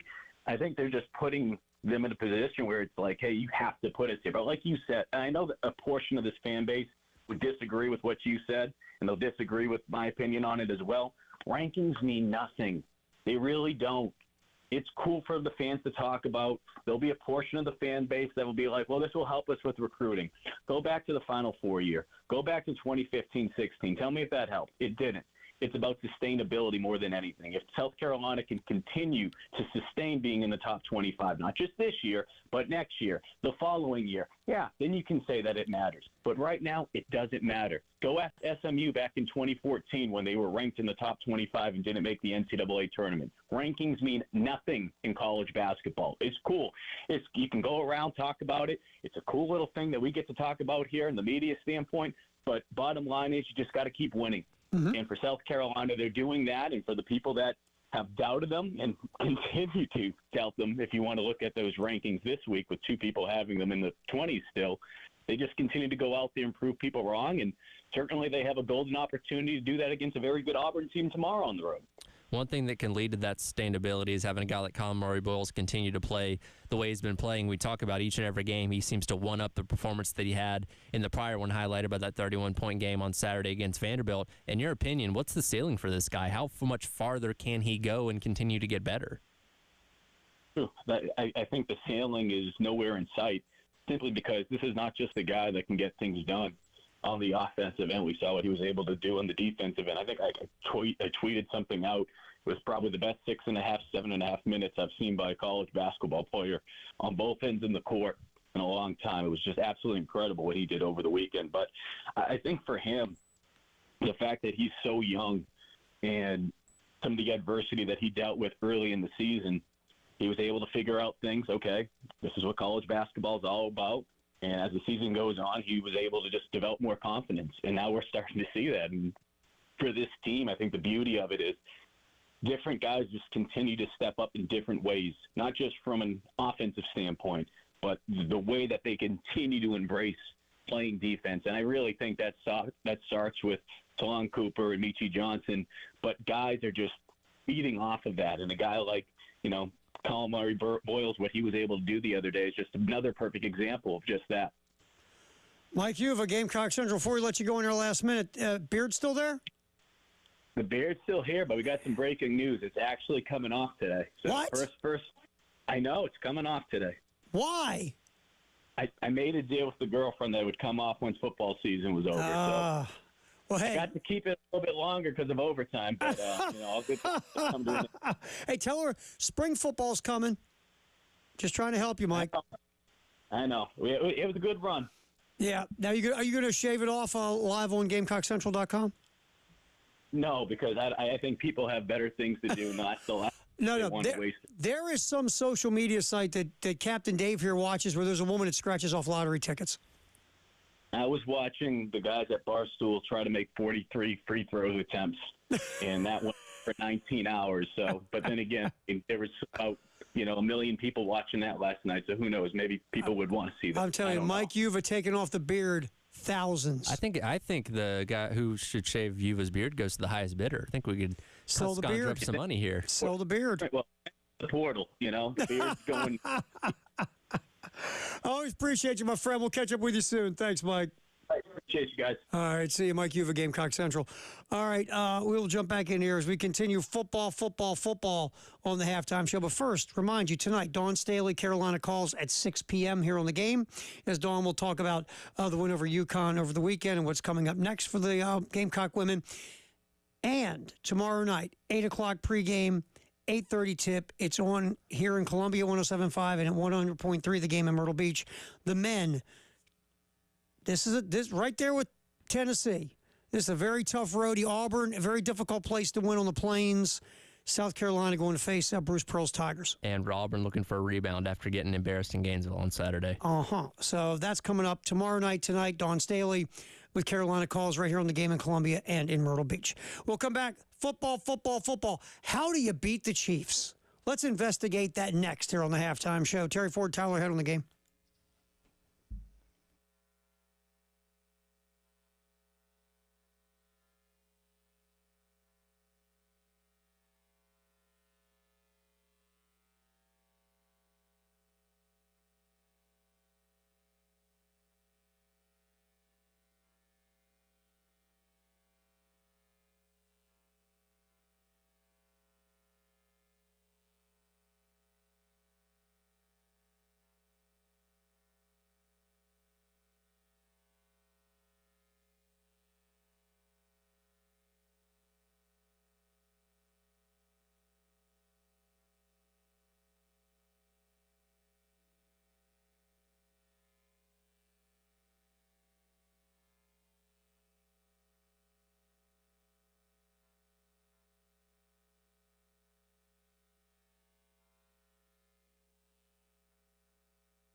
First and goal at the 3. Lining up in the clock at 10 seconds and ticking. In the shotgun, Mahomes. 4-man front, receiver in motion, low snap. He runs and he throws, caught, touchdown. It's caught. Hardman caught the ball. The Chiefs have won. The Chiefs have won. The entire bench empties. Chasing Mahomes in the end zone. Their 3rd Super Bowl in 5 years. The Chiefs are back-to-back Super Bowl champions. There is Kevin Harlan on the call for Westwood One. Fantastic call. It's great when Tony Romo is not stepping all over you. I know. You know, Romo, his first year, everybody loved him. It's fantastic. He was predicting the future. I mean, he was Nostradamus. He was so good. And it just feels like old Tony kind of really doesn't bring the same effort to it he did in year one. And look, I've never done commentary on the level that those two guys I've called college and high school sports, but one of the key things they always taught us, in big moments, you got to let it breathe. Jim Nantz has a thing, jackpot Kansas City. Let the crowd, let the noise, let the players tell the story. Then if you want to break down the play when you show a replay a couple minutes later, do that. But he jumps in trying to say what happened. Like, bro, just let it breathe. I know. Let it go. Let everyone take in the moment. And it's just because, like, Romo, over these last so many years, now went from, oh, we love him, he's so different, to, we can't stand this guy. He doesn't tell us anything anymore. He just speaks in cliches. It feels lazy. Now, I'm not as critical of him as others. Sure. I still think he brings you some stuff that you don't know, and he still says some things. But you're right. Little stuff like that, he should have let that breathe at the end. He totally stepped on an iconic moment in Super Bowl history. Sure. And that wasn't good. Absolutely not. I think the network got in his ear after those first couple years where he's literally telling you what was about to happen, and we're all like, oh my God, he called it. And we're like, hey, should he be a coach? He's that good at this stuff. Where I think they told him to dial it back, so now he's almost kind of supplementing by being on the back end of the play and trying to tell you everything that happened instead. But really, you're taking away what made him special and different. And I think the same thing. I almost feel like somebody got to him and said, hey, dude, don't do that anymore. Right. And because he just stopped. And that really took away what made him really good. And now he's just, I don't think he's terrible. I think he's solid. But that first year was phenomenal. Because I love, like, the analyst who tells me stuff that we as fans don't know. Right. Giving us that peek behind the curtain. And when Romo's going, okay, the safety's over there. They're going over here, Jim. And they did. And it's a shame if someone did pull him aside and say, hey, bub, you got to speak on cliches like the rest of these dudes, and you've got to just, after the play, break it down. No more of this before. We got to put a stop to that. Why? It's really good. That's why. Right. We don't want that. We want ex-jocks telling us nothing. Pretty much. And it's a shame. So I feel bad because Romo has now become, he gets criticized on every turn now. But he deserved criticism for that. It's like, man, like you said. Yeah. Let the moment play itself out, man. Man, could you see if Tony Romo would have been doing the game with Al Michaels, Miracle on Ice? Do you believe in miracles? Hey, Al, let me break this down really quick. And we wouldn't be able to replay that moment. Yeah. Real quick, the Chiefs. They've won 3 out of the last 5 Super Bowls. They're 3-1 in the Super Bowl. In the Patrick Mahomes era, they have lost 3 playoff games. It feels like there's a theme just on the surface. I'm sure if we sat here and broke down film, we could say, well, you got to attack this and that. But just on the surface, there's a couple things that seem to be consistent. A, Kansas City has a dude at quarterback, right? Mm-hmm. You got to have a dude. And look, you got to have a dude. You're not beating Kansas City if you don't have a high-level guy. 3 of the losses. 1 to Tampa Bay in the Super Bowl. Who's the quarterback? Tom Brady. New England, the AFC Championship game. Who's quarterback? Kansas City should have won that game, by the way, but Tom Brady. Oh, absolutely. D. Ford. Yep. What are you doing, D. Ford? And then the third one, Cincinnati. And who's the quarterback there? Joe Shiesty. So you need high-level dudes to go up against that high-level dude. 2, you need a pass rush. Mm-hmm. The Tampa Bay Buccaneers, still for fun, hit Patrick Mahomes when he goes to his car. Patrick Mahomes ran for his life because the Kansas City offensive line was beat up. Tampa Bay could rush 4 and drop 7, totally shut down the Chiefs. Yep. and throttled that passing game. And that was with Tyreek Hill. People forget that. Yep. So you better have a high-level quarterback to go up against their high-level quarterback. And two, if you got a pass rush where you can just send 4 and make Mahomes. And look, San Francisco did it in the first half. Right. Mahomes could do nothing because of the pass rush. And again, the 49ers were great staying in their lane. The third one, at some point, the football gods are going to shine the luck on somebody else. Of course. And I'm not saying Kansas City's lucky. They're not. They're a dynasty. You don't build a dynasty on luck. But Buffalo Bills kicker, 11 for 11 in the postseason. What happened? Missed. A punt hits one of the return guys, one of the guys on the return team, not the returner, but one of the guys on the return team. Ray McCloud did his job. But then Ray McCloud, so when you get the fluke thing, it hits the player's leg, and then Ray McCloud, instead of just falling on it, decides he's going to try to pick it up. Doesn't work. Kansas City gets the ball. Look, all good teams, especially dynasties, are going to benefit from good fortune at times. Well, if you're constantly putting yourself in position to benefit, then what do they say luck is? The residue of design and hard work. Yeah. But at some point, you're hoping good fortune will turn on the Chiefs and a play will go in your favor and not theirs. Right. Again, you got to have a high-level quarterback. And look, Brock Purdy is really good for the system in San Francisco and what Kyle Shanahan asks him to do and doesn't ask him to do. And this is not being mean. Brock Purdy ain't Joe Burrow. Brock Purdy ain't Tom Brady. Brock Purdy ain't Peyton Manning. Brock Purdy, he's not those guys. Yeah. He's just not. Look, Lamar Jackson and Josh Allen fall short against Kansas City. You got to have a high-level guy to go up against a high-level guy. Well, and none of them are as good as Mahomes, by the way. They're not. So. And looking back on the Patriots dynasty that lasted 20 years, and anytime the Patriots weren't in the Super Bowl, it was Ben Roethlisberger, it was Peyton Manning, it was Joe Flacco that one year, but he had an elite season that year. So, it takes that special caliber of quarterback to be able to get past that team in the playoffs to get yourself to a Super Bowl. Let's go back to the Eagles beating the Patriots in the Super Bowl. Nick Foles had to play like Tom Brady. Yeah. If Nick Foles doesn't play like Tom Brady, the Patriots win that game by 30. Yeah, and that's going to be regarded as one of I don't want to say flukiest, but one of the most short periods of great quarterback play we've ever seen in NFL history. And then he goes back to being a backup the next year, essentially. But for that period of time, there was probably nobody better in the NFL than him. He was killing it in those couple playoff games and that Super Bowl. Nick Foles was Tom Brady. Right. So, again, the point is when you play against those guys, and Eli Manning, another weird thing, Eli Manning outplayed Tom Brady in 2 Super Bowls. If Eli Manning doesn't play as well as he does, guess what? Giants lose both those Super Bowls. Well, Eli Manning is can bumble and stumble through 3 quarters, but you get him in the 4th quarter in the playoffs, he's a savant. I mean, it's just you need to play at a high level from that position. And Brock Purdy was fine on Sunday. Right. Wasn't great, wasn't terrible, but you need your quarterback to be, oh my God, right, to beat these guys. And you need those type of quarterbacks, either talent-wise or like we say with Joe Flacco and Nick Foles, dudes who just got on a roll and played like high-level guys. And you need a pass rush. And then you need good fortune maybe to bounce your way. So that's just the Chiefs. Okay, Super Bowl ratings, the greatest ever, to the shock of no one.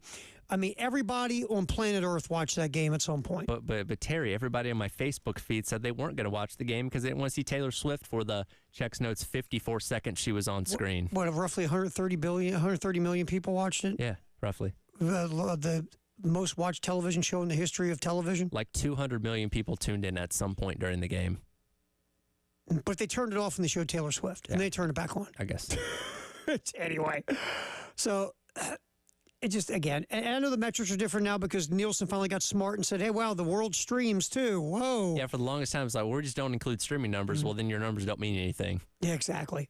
So, again, this is why networks pay zillions of dollars for live sports. Right. CBS made, $500 million on the Super Bowl or something stupid like that? At least. Yeah. And with the commercials, the money they made. And with the commercials, maybe we'll talk about that next after the Firehouse Sub text of the hour at 803-404-6100. The commercials, I don't know. I'm going, a couple of them were interesting. But for the most part, it was like, I can go to the bathroom. All right, Firehouse Sub Text the Hour is next on the halftime show on The Game.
Oh, time to get our Firehouse Subtext of the Hour at 803-404-6100. What you got there, Tyler Head? Yeah, so continuing our conversation about the Super Bowl, a nameless texter weighs in and says, Mahomes cannot get the ball last with a one-score game.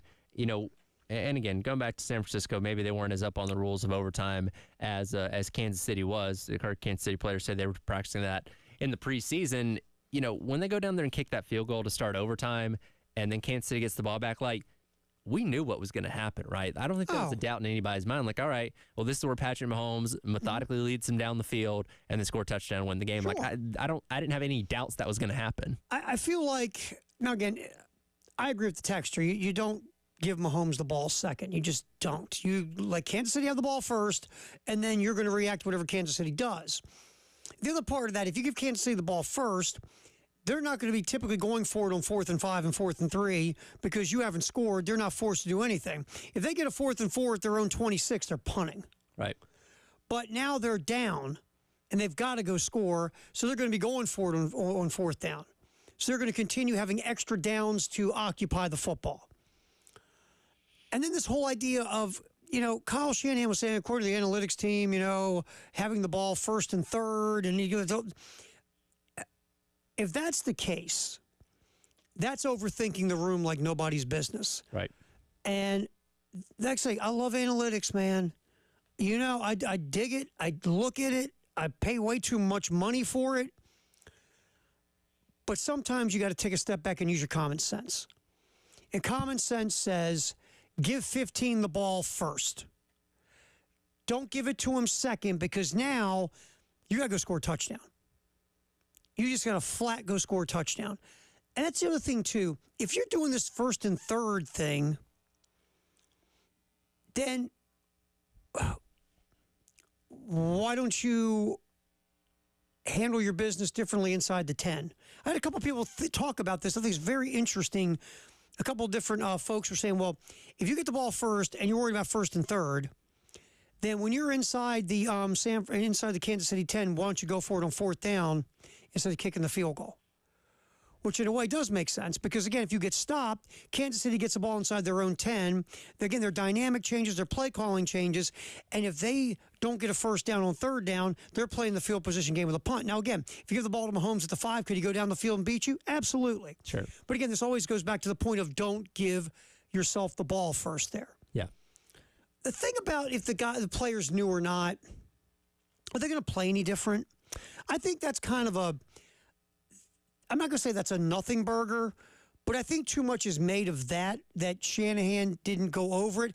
What it does, though, it makes him look bad when you hear the Kansas City players going, oh, man, we went over all this in training camp 50 times. And that's the difference. And, again, that wasn't the deciding factor in the game, because still those guys went out there and executed the play that was given in front of them. Now, if San Francisco scored a touchdown on that first drive, they may have thought they would have won the Super Bowl, and that might have been kind of funny. That would have been the greatest moment in Super Bowl history. If the 49ers scored a touchdown, they all come around the field like they won. Right. That would have been phenomenal. But that's the difference between a coach that's been doing this for a quarter century, that's been there and done that, has won 2 Super Bowls before, and a guy that's been doing it for, 6 years now and has come up short the couple times he's been in the Super Bowl. I just think that, again, I would want my coach to go over it with me. Sure. Let me just get that out of the way now. Sure. I think like Kyle Shanahan went, you know what? We coaches know what we're going to do. I've studied up on it. Analytic people, blah, blah, blah. I don't feel like I need to sit down and go over it with the players. I think Andy Reid had it right. Hey, look, guys, here's what's going on now. Right. And here's how we're going to handle it. I want to let all you know this is what we're doing. And one's a Hall of Fame head coach, like you said, has been doing this for a long time. One is really good, but again, isn't the Hall of Fame head coach that Andy Reid is. So I just think it makes Kyle Shanahan look really bad. It really does in every way, shape, or form. But to me, you look worse when you blow a 28-3 lead because you don't run the ball. Right. That's just me. I know you're the offensive coordinator, but again. So I just feel like it's a bad look for Shanahan more than it affected the game to where you lose. Again, I'd have given the ball to Kansas City first. That'd have been me. Sure. But here's the other part of it, too. You did have the lead, and you're spending a lot of money to pay a defense in San Francisco to make a play. Your high-priced defense, with a lot of guys making a lot of loot, did not make a play. That's right. That's another way to look at it. But me, I'm giving the ball to Mahomes. Matter of fact, I'm running on the field and handing the ball to Mahomes. Right. If I'm Kyle Shanahan. So Texter, I agree with you. You don't do that. You don't give Mahomes the ball second. You just don't. Because like you said, Tyler, everybody in the world watching that game went like this. Oh, Kansas City won. Start ordering your T-shirts before the drive starts. By the way, all those T-shirts for San Francisco 49ers world champions have been shipped out to the world for other people to wear. That's right. All right. Appreciate the text, like always, in the Firehouse Sub text on 803-446-100. Up next, time to see what's trending at 2 here on The Game. Brought to you by Traditions Fine Jewelry and Gamecock Traditions. That's next.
Halftime show here on the game. Terry Ford, Tyler Head. Time for What's Trending at 2, brought to you by Traditions Fine Jewelry and Gamecock Traditions. All right, I will start off What's Trending at 2. Carolina calls tonight with Dawn Staley at 6 o'clock. Obviously, Dawn will look back on that easy win over UConn on Sunday as the Gamecocks plow on undefeated. As they got Tennessee twice left. Should really, again, not automatic, but it feels like they should win both. We'll see where it goes. But the Gamecocks right now undefeated number 1 in the country. And even if they lost a game, so what? I mean, they've, without, barring a collapse, they've pretty much got a number 1 seed locked up at this point in time. And we say this all the time on the show. Last year, Gamecocks went undefeated. Won the SEC regular season, won the SEC tournament. Who won the national title? LSU. Mm-hmm. Year before, South Carolina lost in SEC play to Missouri, lost in the SEC tournament to Kentucky. Who won the national title? South Carolina. Oh, South Carolina. So, again, feel however you want. I don't tell people how to feel. But a loss does not crater your season. Is it fun to go undefeated and win a national championship? Sure. But a loss, gosh, instead of having an O, I know it stinks to have the 1, but losing a game in the big picture isn't going to do anything. But again, no one's hoping for that, but just saying, if they, for some reason, get tripped up between now and the end of the SEC season, it's not the end of the world. And I personally think that that's their motivating tool. That was the one thing that they kind of set out to do a season ago. Last year, the freshie class, like, hey, won national championship, but we haven't done it going undefeated. And they were 2 games away from doing that last year, just tripped up on Iowa in the, in the Final Four. So, well, you obviously have a different collection of players this year. I do think that that's probably a motivating factor for them. It's like, hey, this is something we weren't able to do last year. Let's go out there in a year where, they were number 6 in the preseason poll coming into the season. Nobody expected them to be able to do this with the collection of talent that they lost going to the WNBA and elsewhere at the end of last season. So the fact that they're 23 games in the year still undefeated, the lone undefeated in women's basketball, I think does surprise a lot of people, even though this is South Carolina, which has routinely been one of the, if not the best programs here as of late. Where a lot of people in the world of women's college hoops said, oh, we'll get them next year. We got them now. They lost all those veterans. We're going to get them now. It's kind of not working out that way. All right, so again, Dawn Staley tonight on Carolina Calls, 6 p.m. here on The Game in Columbia and also on 100.3 The Game in Myrtle Beach. And if you just start popping around the Berg, we're at 107.5 The Game here in Columbia. All right, Lamont Paris talking yesterday to the media. Obviously, tomorrow night, a big game at Auburn. Auburn might be the best overall team in the SEC. If you look at both ends of the court, they guard you, but they're also a top 15 efficiency team. It's a good crew. They're deep. Might not have wow superstar names, but they got the guy Broome can play. Mm-hmm. They've got depth all over the court. Again, they get in your grill on D. They're much better offensively than they were last year. It's a good basketball team. Here, Lamont Paris. Let's go cut one, Tyler. Lamont previewing the tilt with the Tigers tomorrow night. A lot of challenges. I mean, they got a good team. They got a lot of different ways they can score. They're used to winning at their place. They're used to winning in general. They're just a good team. They got a good inside game. Obviously, they have some real good perimeter guys as well, and a couple of guys that are in between too. So they just know how to play. They know how to win. They know what their style is. They understand what their DNA is, and they play to that. So we just got to go there, and we'll practice tomorrow on some of the things that we want to get better at. That will prepare us for what they do specifically. But a large part of it will be us just being able to do the things that we want to be good at as well. And again, focusing on Auburn right now, if you look at the KenPom analytic rankings, Auburn's number 5 in the country. They are number 17 offensive efficiency, number 4 in defensive efficiency. Those are metrics. If you want to win a national title, you got to be top 25 offensive and defensive metrics. Only one team bucks that trend in the history of KenPom, and that was that, I think, 2014 UConn team that Kevin Ollie coached. They were not in the top 25 offensively. I think they were like 33rd or something like that in offensive efficiency. But typically, you want to win a national title, you got to be in the top 25 offensive or defensive efficiency. That's just where it's at. Auburn hits both those metrics. Auburn's going to play faster than South Carolina wants to play. Auburn's 73rd in adjusted tempo, while South Carolina is in the 300s. Gamecocks want to play slow They play a certain style and a certain tempo and a certain pace. And again, if South Carolina stays in that lane, they will be difficult to beat. Not to say they're never going to lose a game, but they will be difficult to beat. Auburn, again, Broome is a really nice player, Johnny Broome, Jalen Williams. They're very deep. They play. They will go down the bench and put guys on the court. They've got some guards led by Aiden Holloway. That's a freshman. They've got seniors. They got veterans. It's a good basketball team. Were they beatable? Yeah. Ask Florida. Well, they have not been beaten at home this year. No, that was going to say. You want to get them, you get them on the road. And we'll see if South Carolina went to Tennessee hadn't lost since last year at home. That's right. And South Carolina went in and beat them. So can the Gamecocks go in and beat Auburn at home? Sure. Is it going to be easy? Oh, God, no.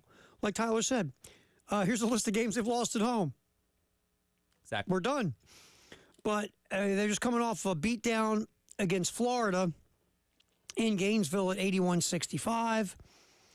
And before that, they'd won 3 straight. They smacked Alabama at home. They went on the road to take out Ole Miss. They beat Vandy at home. But before that, 2 road losses at Bama and at Mississippi State. So, again, this is a Jekyll and Hyde type of team, but unfortunately, South Carolina is getting them on the plains. Yeah, obviously, it's a game that they're looking to rebound after that tough loss to Florida this past weekend. You have South Carolina that once again, it's kind of riding the high of, finally getting the national respect, moving up in the AP poll. They're ahead of Auburn, so there's even more motivating factor for the Tigers. It's not going to be easy by any means. Like you said, if they lose this game, it's not the end of the world and doesn't change any of the goals they have ahead of them, but if you still want to be in contention for winning the SEC overall, because you're tied with Alabama right now. Obviously, Alabama wins the tiebreaker by winning the head-to-head. You got to keep winning these games and hope Alabama falters another time down the stretch. And Auburn basically, they're okay shooting threes. It's not like they're not Alabama. They're not out there, firing 3 balls from all over the court. They do a lot of their damage on the inside. Over half their production is inside the arc, and they're below average with the number of points they score from 3-point range. They're 6th in bench minutes. They're very deep. They're a very deep basketball team. So, good squad at Auburn. Bruce Pearl's a heck of a coach. But South Carolina could go in and win again. If they play their game at their tempo and their pace, they can hang in there, and no one will be surprised if they pulled a W. Interesting last night. So I'm driving back, and there's this really, and I want to watch it. I listen to it when I'm driving. It's the Field of 68 After Dark. Mm-hmm. With it's also on multiple platforms. You can see it on Stadium, on YouTube. Listen to it on Sirius XM. Jeff Goodman, the guy that Lamont Paris replaced at Tennessee Chattanooga, is also on the show. Matt McCall, I believe. And then there's another guy, and they do Overreaction Monday, and they're re-racking it when I'm driving last night, and one of their overreactions was South Carolina can win the SEC. Now, all 3 of them said that Lamont Paris is the National Coach of the Year. The Gamecocks are a phenomenal story, but they're all still picking Tennessee to win the SEC. Sure. And which makes sense. I mean, Tennessee, again, they've always been really good on defense. They're much better on offense now. They've got a guy that can make buckets and connect. And I get where they're going, and I don't disagree with it. But at the end of the day, South Carolina did go to Knoxville and take out Tennessee. Now, you do have a return trip for Tennessee coming to Colonial Live here in a couple of weeks. That's a revenge tour. They're going to be out for blood. Tennessee, if Tennessee didn't take South Carolina seriously the first time. Oh, definitely going to this time. They're going to take them seriously this time. In South Carolina, you look at the games coming. They got, I think, 4 left on the road. Mm-hmm. Florida's not going to be an easy W. Florida's a good basketball team. LSU can get you if you don't play well. You have still the Tennessee game left. I believe you go to Ole Miss, if my memory serves me. So these are games coming up that if you play your D game or maybe even your C game, you might get beat. But I still think South Carolina's sitting in a really nice spot. Bracketology updated here a little while ago. I didn't get a chance to look. They're still number 5. Still the 5 seed. Yeah. Jerry Palm from CBS has them at a 3 seed. Which, again, you beat Vanderbilt. That's not going to Right, it's not going to do a whole lot for you. Is it beating Vanderbilt a quad 30 win? Yeah, something like that. You go on the road and beat Auburn, though, you could be talking about a 4. Oh, absolutely. And you know, at the end of the day, I know you want the best seating, obviously. You want to stay away from the 5.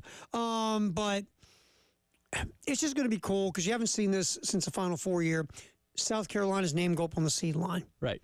And it's just so much fun when your team's in.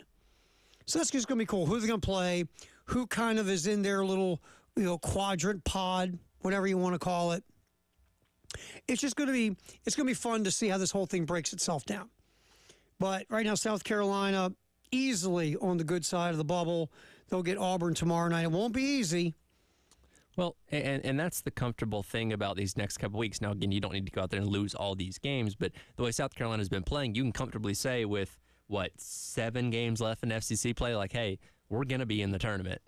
Again, barring just a complete disastrous collapse over these next couple weeks, which we don't expect to happen. I just don't see happening. There's a different kind of swagger that you can play with, knowing, hey, we're going to be in the tournament and anything can happen when you get into the tournament, as opposed to being a team that's fighting tooth and nail to try and stay relevant, floating around that bubble or whatever it may be, as they've been in years past, say, hey, well, if we got to win these next 4 out of 5 games, we want to even have a chance to get in and all this kind of stuff. Like, you're not there anymore. The bubble is a nervous place to be. Sure.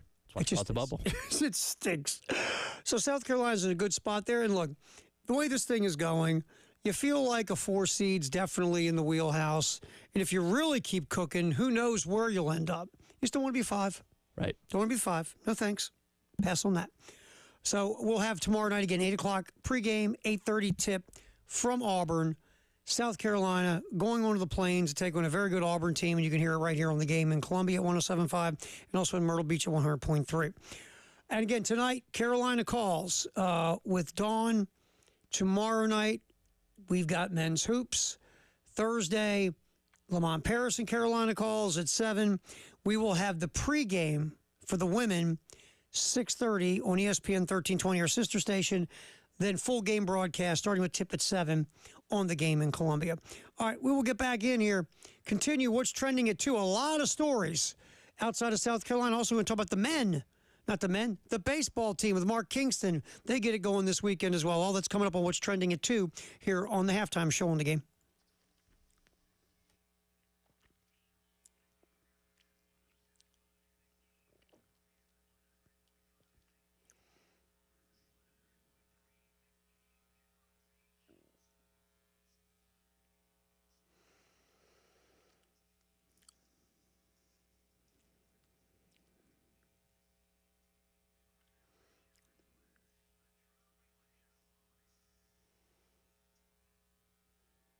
Speaking of our pals Integrated Media, they have another venture that they want you to know about called Pro Swing Golf. It's right next door to Integrated Media.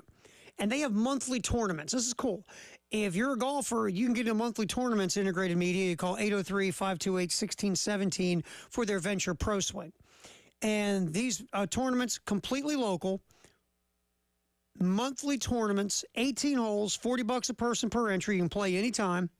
There's prizes. First place, 2 free hours of sim time, $50 gift card, and 1 entry to next month's tournament. Second place, an hour of free sim time, $25 gift card, and an entry to next month's tournament. Also, there's a third place. That's 1 entry to next month's tournament as well. Again, 803-528-1617. It's Pro Swing. Whether you're a serious golfer, you like playing when you can, or you're just a newbie and you want to go maybe play a video game of golf. Pro Swing Golf. Again, 803-528-1617, right next to Integrated Media.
Halftime show here on The Game. Terry Ford, glad you're going to be hanging as we roll this baby up until 3. Tyler Head's also here. Jay and Elijah with the post-game show here in just a little bit. Do not forget, noon Friday at the Village Idiot on Whaley. We'll be there up until pregame starts for Carolina baseball at 3:45, getting you ready for the start of the baseball season. Jay and I will hang together at noon to 2. Then Jay's going to take off, and we'll roll it till 3:45. Just got this text here a little while ago. I want to share it with you. That at the game, and this is great, by the way, a special salute to Tommy Moody will be at Friday's baseball game. Very cool. Massively cool. So we appreciate all the folks at South Carolina and Learfield for making that happen. We thank you very much. Obviously, Tommy meant a lot to all of us here. So it's going to be weird. Not going to lie to you. Do we know the commentary situation, or is anything said Stuart about that? Lake's going to step in Tommy's role. Gotcha. Again, it's going to be different. And look, no offense to Stuart Lake, he does a fine job. It's just a lot of folks were used to Tommy Moody, and unfortunately, we won't be able to hear Tommy do his analysis and play-by-play. I hope they have, if they haven't done it already, I hope they name the booth after him. It would be very cool if the booth does get named after Tommy. Man, look, I'm not telling anybody anything they don't know. Man poured his heart and soul into Gamecocks his whole life. Absolutely. It would be great to see the press box. And hopefully, if it's not yet been named, hopefully at some point it will be. So, we appreciate South Carolina and Learfield. Tommy will be honored before Friday night's opener, or Friday's opener, I should say. 3:45 pregame, 4 o'clock, first pitch here in Columbia at 107.5 and in Myrtle Beach at 100.3. All right, continuing on what's trending at 2 here on The Game. Speaking of baseball, Mark Kingston was on the postgame show with Jay and Elijah yesterday. And I'll give Jay credit. Tried to get the weekend rotation out of Coach Kingston. Cut 18. Mark wouldn't bite. Yeah, I think so. I think we've got guys that will be able to get the job done. Not ready to announce it yet, but I can respect the effort of trying to get me to say that. But we're not ready quite to release that yet. But we'll release it probably, I would say, in the next day or two. And then we'll just kind of go from there. But, yeah, I think we have some names that people don't know about yet. But as things fall right with them, there'll be guys that can have really good seasons. I remember the pitching is a question mark. A lot of pitchers left after last year, moving on, getting drafted by various MLB teams. So how the pitching comes together and how guys fill roles, weekend rotation.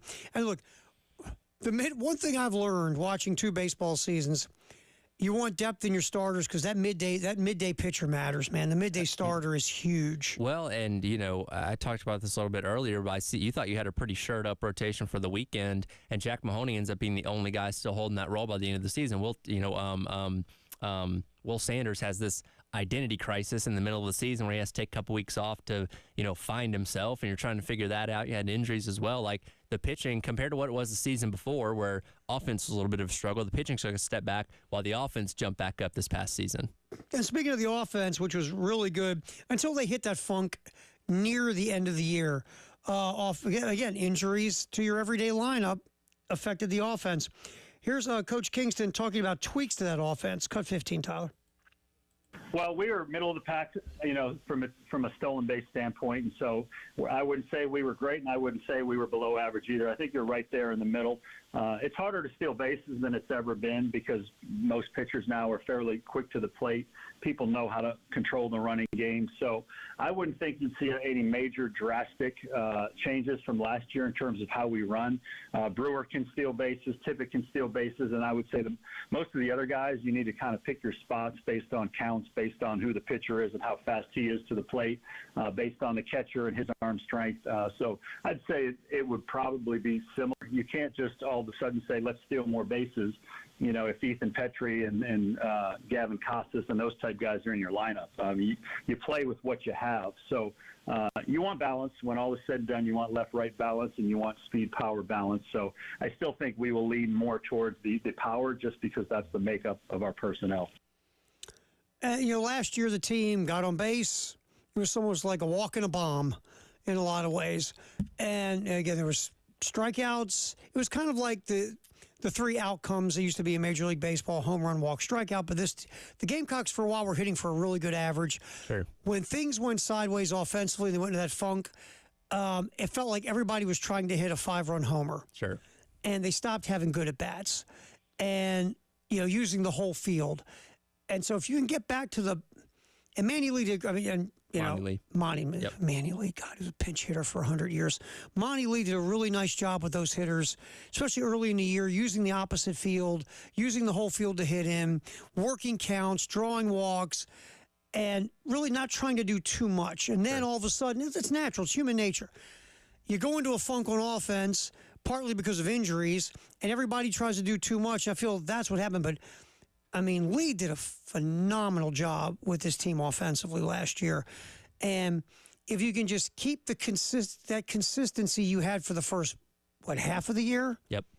If you can continue down that path, your offense, and they've added some interesting newcomers on offense this year that can only help. Yeah, they've added a lot of pieces out of the transfer portal. Also have some freshmen that are in the mix for a couple of those starting roles as well. Still trying to figure out some of the stuff they're doing in the outfield. But there were times last season where this team looked like they were Omaha good, and they were ranked highly. Took down or split that series or abbreviated series with LSU. Went on or took Florida and swept them here at Founders Park. So there were flashes in the middle of the season where they looked like legitimately one of the best teams in the country, but it kind of faltered down the stretch. Again, the injuries, pitching wasn't what it needed to be. The offense couldn't stay consistent down the stretch, and then ended up biting you when you went down to Florida for that super regional. So, but the fact that you made it to a super regional, finally checked off that box, hey, properly hosting a regional and getting to a super, the expectations for this team going into this year are going to be even loftier than that. Omaha. That's just the expectation, and I get it. It's been however many years since they last went. Fan base is ready for a trip to Omaha. That's right. All right. Also, and obviously, like I said, noon we start really our coverage of broadcasting live from Village Idiot on Whaley up until pregame at 3:45 network pregame. We'll be talking a ton of baseball on Friday, getting you ready for the season here on The Game. All right, UCLA has a new head coach, Deshaun Foster, one of the greatest running backs in the history of Bruin football, will be the head coach. He's been the running back coach and has done a ton of stuff at UCLA over the years. They've had like 3 or 4 backs drafted that have been worked and developed by Deshaun Foster. The players really wanted Foster. UCLA is going to say, what the heck, let's give it to an ex-player who's known as one of the best ever. He's been on the coaching staff. Let's see what happens. Well, it's kind of one of those things where you don't typically have coaches leaving in early February to go take other jobs. So the fact that Chip Kelly is running over to be the new coach at Ohio State now, it's like, okay, well, whatever list of candidates you could have potentially had at the end of December or early January have all been, scooped up at this point in time. And the other thing is, too, you can go try to poach a coach, but it's going to be tougher now to poach a coach because they're really in their process. That's right. And UCLA is not a glamour gig. If Chip Kelly would have left Oregon for whatever, they always wanted to, I don't know, own a McDonald's franchise. I don't know. I guarantee you the folks who want the Oregon gig, that line's a lot longer than the folks who want the UCLA gig. So what you do is sort of like Zach Arnett at Mississippi State when Mike Leach tragically passed. Yep. Arnett coached the bowl game. They said, okay, we're going to give you a year, give it a shot. I think Deshaun Foster gets more than a year, but I think the position UCLA was put in, and really that job isn't going to be bringing like wow candidates. Sure.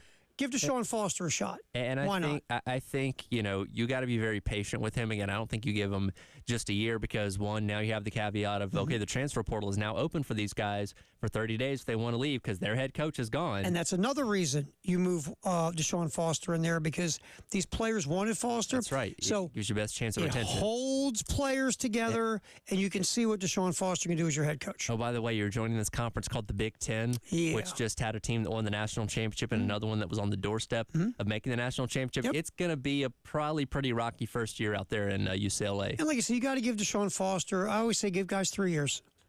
At least. Because you just, again, nobody thought Southern Cal was going to be great when they hired some dude named Pete Carroll. You just never know. I was going to say, you compared him to Zach Arnett. Zach Arnett had a fatal flaw in his makeup for this year when he just tried to do a totally different thing offensively that went against the talent that he had on that roster. He shot himself in the foot. It cost him the job. Exactly. Let's just be honest. And again, we'll see what Deshaun Foster can be. 5-year contract for Foster at UCLA. Mike Zimmer will be the defensive coordinator in Dallas. I was kind of hoping Rex Ryan would be just for the fun of seeing. Oh, my goodness. Seeing how long it would take Rex Ryan to punch Jerry Jones in the throat. Yeah. But Mike Zimmer, Mike Zimmer was a really good defensive coordinator before he became a head coach. He was a solid head coach. Defenses kind of fell apart the last couple of years in Minnesota, but Mike Zimmer has coordinated a lot of really good defenses. He's getting a lot of talent on hand in Dallas. What Zimmer's got to do is say, hey, guys, I know you want to hit the quarterback on every down. We got to do this thing called tackle running backs. Right. So we'll see where that goes. With Mike Zimmer, I like it. I like to hire Zimmer. I'd have loved Rex Ryan just for the theater of it. The entertainment value. Oh God, it would have been great. Even Rex was a really good defensive coordinator, to be fair. Oh yeah, I mean the Ryan family. Yeah. He became kind of a defense. The longer he was with the Jets as the head coach, he kind of became a cartoon character. Sure, the feet thing was weird. Yeah, it was still creepy. But Rex Ryan was a really good defensive coordinator. So if you hire Ryan, that would have been interesting from that standpoint, as well as the fun we would have had watching Rex Ryan. But Mike Zimmer has a nice resume, and he might be able to make the Cowboys more balanced on defense. All right, that's what's trending at 2, brought to you by Traditions Fine Jewelry and Gamecock. Traditions, I'm telling you, you need it. If it's Gamecock, whether it's jewelry, gear, whatever you're looking for, Gamecock's Fine Jewelry. Traditions Fine Jewelry, Gamecock Traditions, sponsoring what's trending at 2. Here on The Game, we'll come back. It's the greatest day in the history of the world, Tyler. We'll talk about that. And there's a really good one in here, too, we want to get to today on The Game.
Welcome back into the halftime show. Tyler Head and Terry Ford along with you on this Tuesday. It is indeed time for the greatest day in the history of the world. And Terry, quite a busy day this one's been. I wanted to pull the one we both talked about. Yep. Like pull the YouTube, but I think the profanity would get us all fined by the FCC. Me, I checked and I realized. Did you give it a whirl? This is not doable. Unfortunately, because and we're going to save it for last. We're going to throw a few out real quick. Then I want to get to the Paul Feinbaum cut about Ryan Grubb taking off to because Tyler has a very strong soapbox opinion about this whole thing, Alabama kind of okey-doking the way this went down with their never really was offensive coordinator. But first, let's do greatest day in history of the world, which is February 13th. The Washington Redskins at the time moved to D.C. on this day. And let me get the year. My computer refreshed. Long time ago, Tyler. We're talking 1937. The Redskins moved to D.C. They used to be in Boston before they moved to D.C. to become the Redskins. This day in 1937, they made that move. Real quick, Bobby Orr, iconic hockey player whose career kind of got shortened by injuries. Bobby Orr had an assist and a loss on this day in 1975. Became the first NHL player in history to reach 100 points in 6 straight seasons. By the way, Bobby Orr was a defenseman. That's how good Bobby Orr was. Phenomenal. Also on this day in 1977, Julius Erving was the MVP in the All-Star game. And all I'll remember my whole life, and Dr. J's a Hall of Fame player, but I remember seeing the highlights when I was a kid of Dr. J winning the iconic ABA slam dunk contest, taking off from the free throw line and throwing down a dunk. And in 1970, whatever that was, taking off from the free throw line and throwing down a dunk, because he beat a guy named David Thompson, who was a phenomenal college player and pro player for a while before Demons got David Thompson. Right. David Thompson had like a 42-inch vertical. Right. And that slam dunk contest is what started the NBA slam dunk contest. But Dr. J, 1977 NBA All-Star Game MVP. Every now and then a guy or whatever that you go, oh, okay, I think I remember that. Or, oh, I think I heard of that. But you never think of this person. And it's not like they fade away, but because their accomplishment was a big deal, you just don't think about it. 1994. The Olympics in Lillehammer, Norway. In the men's downhill, a dude named Tommy Moe won the gold medal. And most people to this day would go, who? Or this. Oh, I forgot about that. Oh, yeah, that's right, that guy. If you're a big Olympic person or a ski head, you'd remember Tommy Moe from back in the day, but a lot of people forget that Tommy Moe did win a gold medal in the 1994 downhill. 1995, Connecticut's women's and men's basketball teams were both number 1 in the AP Top 25. First time that had ever happened on this day. And also on this day in 2022, the Rams beat the Bengals in the Super Bowl 23-20. Cooper Kupp was the MVP, and the Rams showed you there was another way to build a team to win a Super Bowl. That was go pay for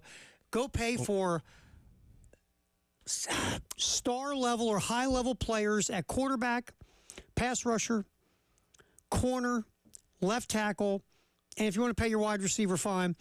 You pay the premium positions, and then you fill the rest in with smart drafting and developing that's not a premium round pick. Sure. The Rams did it, won the Super Bowl. Problem is when you do that, it falls apart quick. I was going to say they very much took the baseball approach of a win now that a lot of teams do, at the trade deadline and stuff like that. Like, all right, we're just going to throw everything but the kitchen sink at it, see if we can win this year, and we'll worry about the ramifications next year or the year after. And again, it worked. They won a Super Bowl. They did. But then they fell back hard. They've finally kind of got themselves back to a decent foundation. Right. And now they're back with a nice young team, and they made the playoffs this past year. This one, we saved the best for last. 30 years ago, Tyler, what happened? You can probably give a little bit more context to this than me, but this was famously John Chaney versus John Calipari in a press conference. UMass had beaten Temple in a game. John Chaney wasn't happy. Went into John Calipari's post-game presser, went after Calipari. We can't play the highlight because of all the profanity John Chaney screamed at Threatened his life. He threatened Calipari's life and went after him to basically kill him.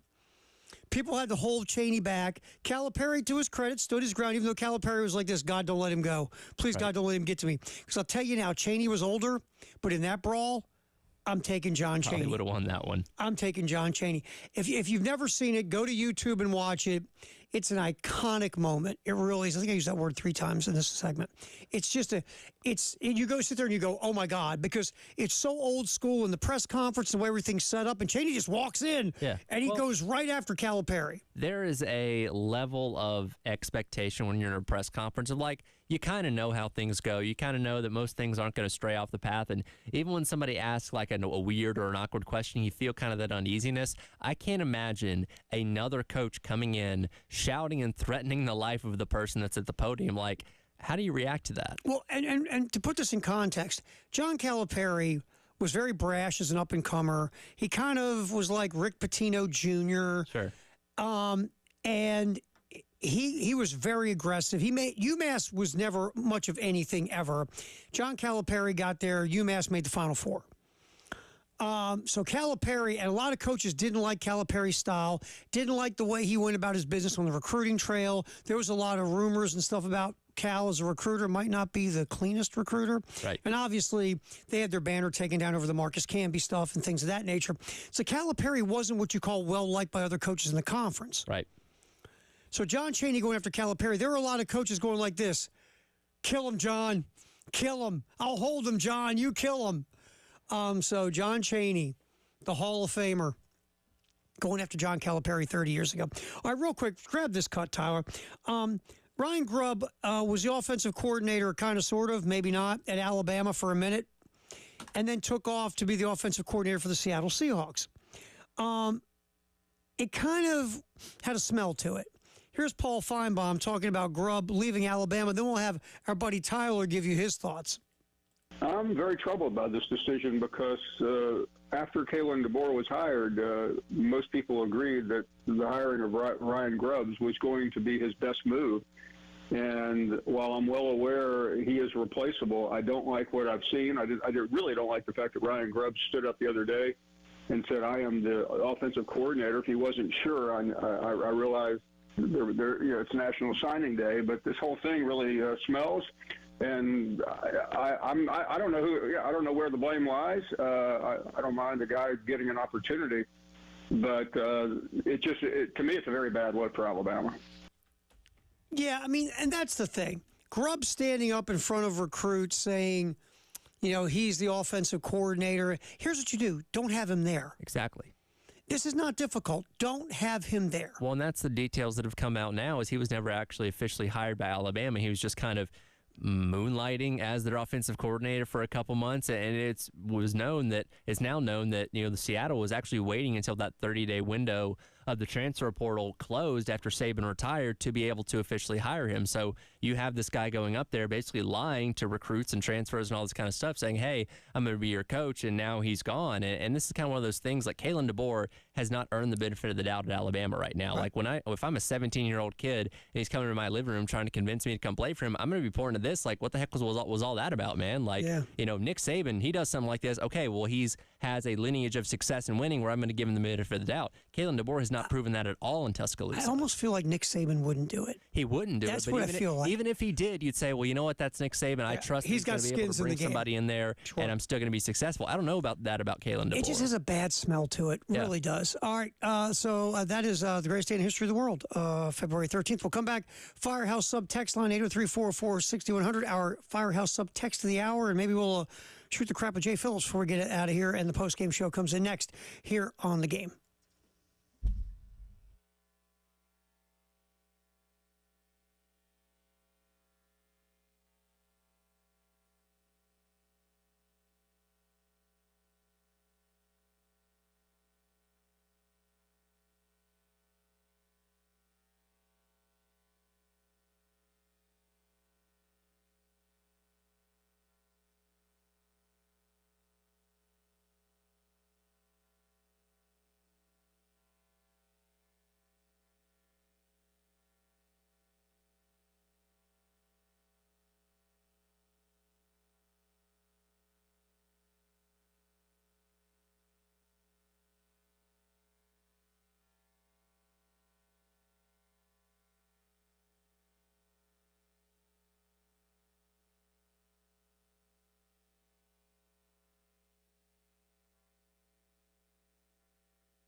Oh, time to get our Firehouse sub text in the hour at 803-446-100. Jay Phillips is so excited. He showed up for it.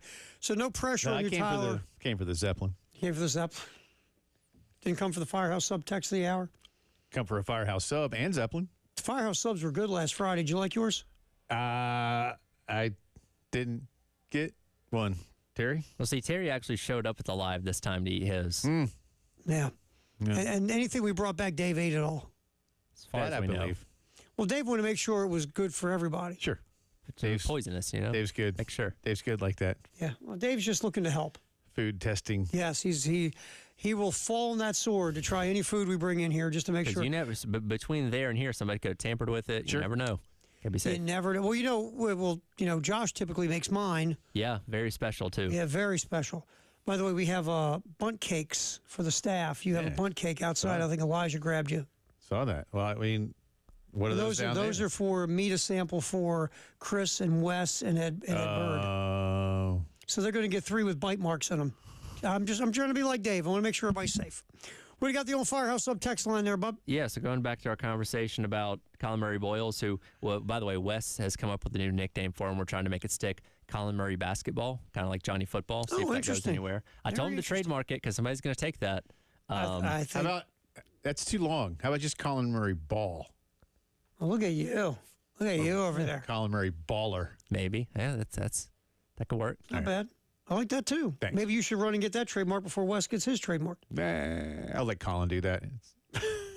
You see this Garnet Trust sign here. NIL and all that, there. Oh, really? Yeah, right. Got to make your dough. Anyway, Nameless Texter weighs in and says, do you think CMB is better than Gigi was last year? Yeah.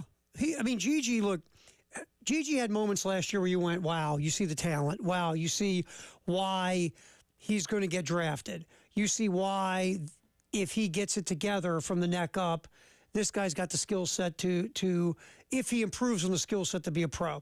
But last year, he wasn't consistent, right. Jay. Right. You had moments where he, sometimes he would put together moments, but not complete games. What we've seen of Colin Murray Boyles, again, since he has gotten healthier and healthier, he affects both ends of the court more than Gigi did. Is that fair? If the question, and I assume, Tyler, do you read it as the question is he performing for the team in a better capacity than Gigi did for the team? I feel like that's how it's being posed. Because if you're asking me, if he's a better talent, I don't know about that. No. But yeah, contribution to the team. Yes, Colin is making a bigger contribution to the team. And this isn't to knock his abilities, because he's obviously a skilled player, but Gigi Jackson was different. Right. He was a 5-star for a reason. Right. He reclassified for a reason. And if things would have gone the way everybody was thinking they would go, he would have been a first-round pick. Yep. It just didn't go that way for him. We're not going to plow that back again. Yeah, we know what happened. But Colin Murray Boyles might not have that ceiling right now of what Gigi Jackson did as a freshman, but production on the court, Colin Murray Boyles has exceeded what Gigi did last year. And to your point, impact on helping the team win on both ends of the court. Yeah. Colin Murray Boyles has impacted the game more than Gigi did last year. I absolutely believe that. So, yes. Yeah. And I think his game does translate to the next level, which is not always something, you and I have talked about this before, a lot of us have. Yes, both of them have the same size basketball, and the rim is 10 feet away, and the free throw line is 15 feet away, and all that. But the NBA game and the college game are often so vastly different. For a lot of reasons that we all know. But I think Colin's game will translate to the next level. I think they say that we haven't seen the range on his. They say he can shoot threes. Yeah, he got sick, right, and he hasn't fully got himself back to where he was before he got sick. If he can shoot from three, that's a game changer for him, because at 6'7", he's kind of a tweener. Right. He's a guy that right now we're seeing him score like in the paint and inside the 3-point arc. What you're doing right now, even in the SEC at that size, in the NBA, they're like dudes 7 foot that are playing the perimeter. But if Colin Murray Boyles can start to shoot from three, to open up his game and open up the floor when someone's trying to defend him, that's a game changer for him. Because I tell you right now, that block, the block we saw in the Ole Miss game, play of the season, is, was a fantastic athletic play on the defensive end of the court. You got a dude at 7 foot, what was he, 7'9", 7'10", whatever he was, 8'6", right, going in for at least an easy layup, if not a dunk. Yeah. And Colin Murray-Boyles comes from the weak side and blocks that bleeping thing. And I was like, oh my God, what an athletic, quick twitch kind of play. So it's there for if he can show that he can shoot from three, that's going to open up so much for him. And if he is that player, to go with what we've seen, he might be 2 and done at South Carolina, possibly. So, sky's the limit for Colin Murray-Boyles. He's got growth potential. Yeah. You know what I like the most, though, guys? What we don't talk about? Basketball IQ. Yeah. He has got some serious basketball IQ. No, he's fun to watch. Reminds me of the Jay Phillips culinary IQ. Okay. I mean, all the stuff you brought us has been phenomenal. That thing you made for Coach and I think it was so good. In my mind, it was fantastic. Post-game show is next with Jay and Elijah. Good job, Tyler.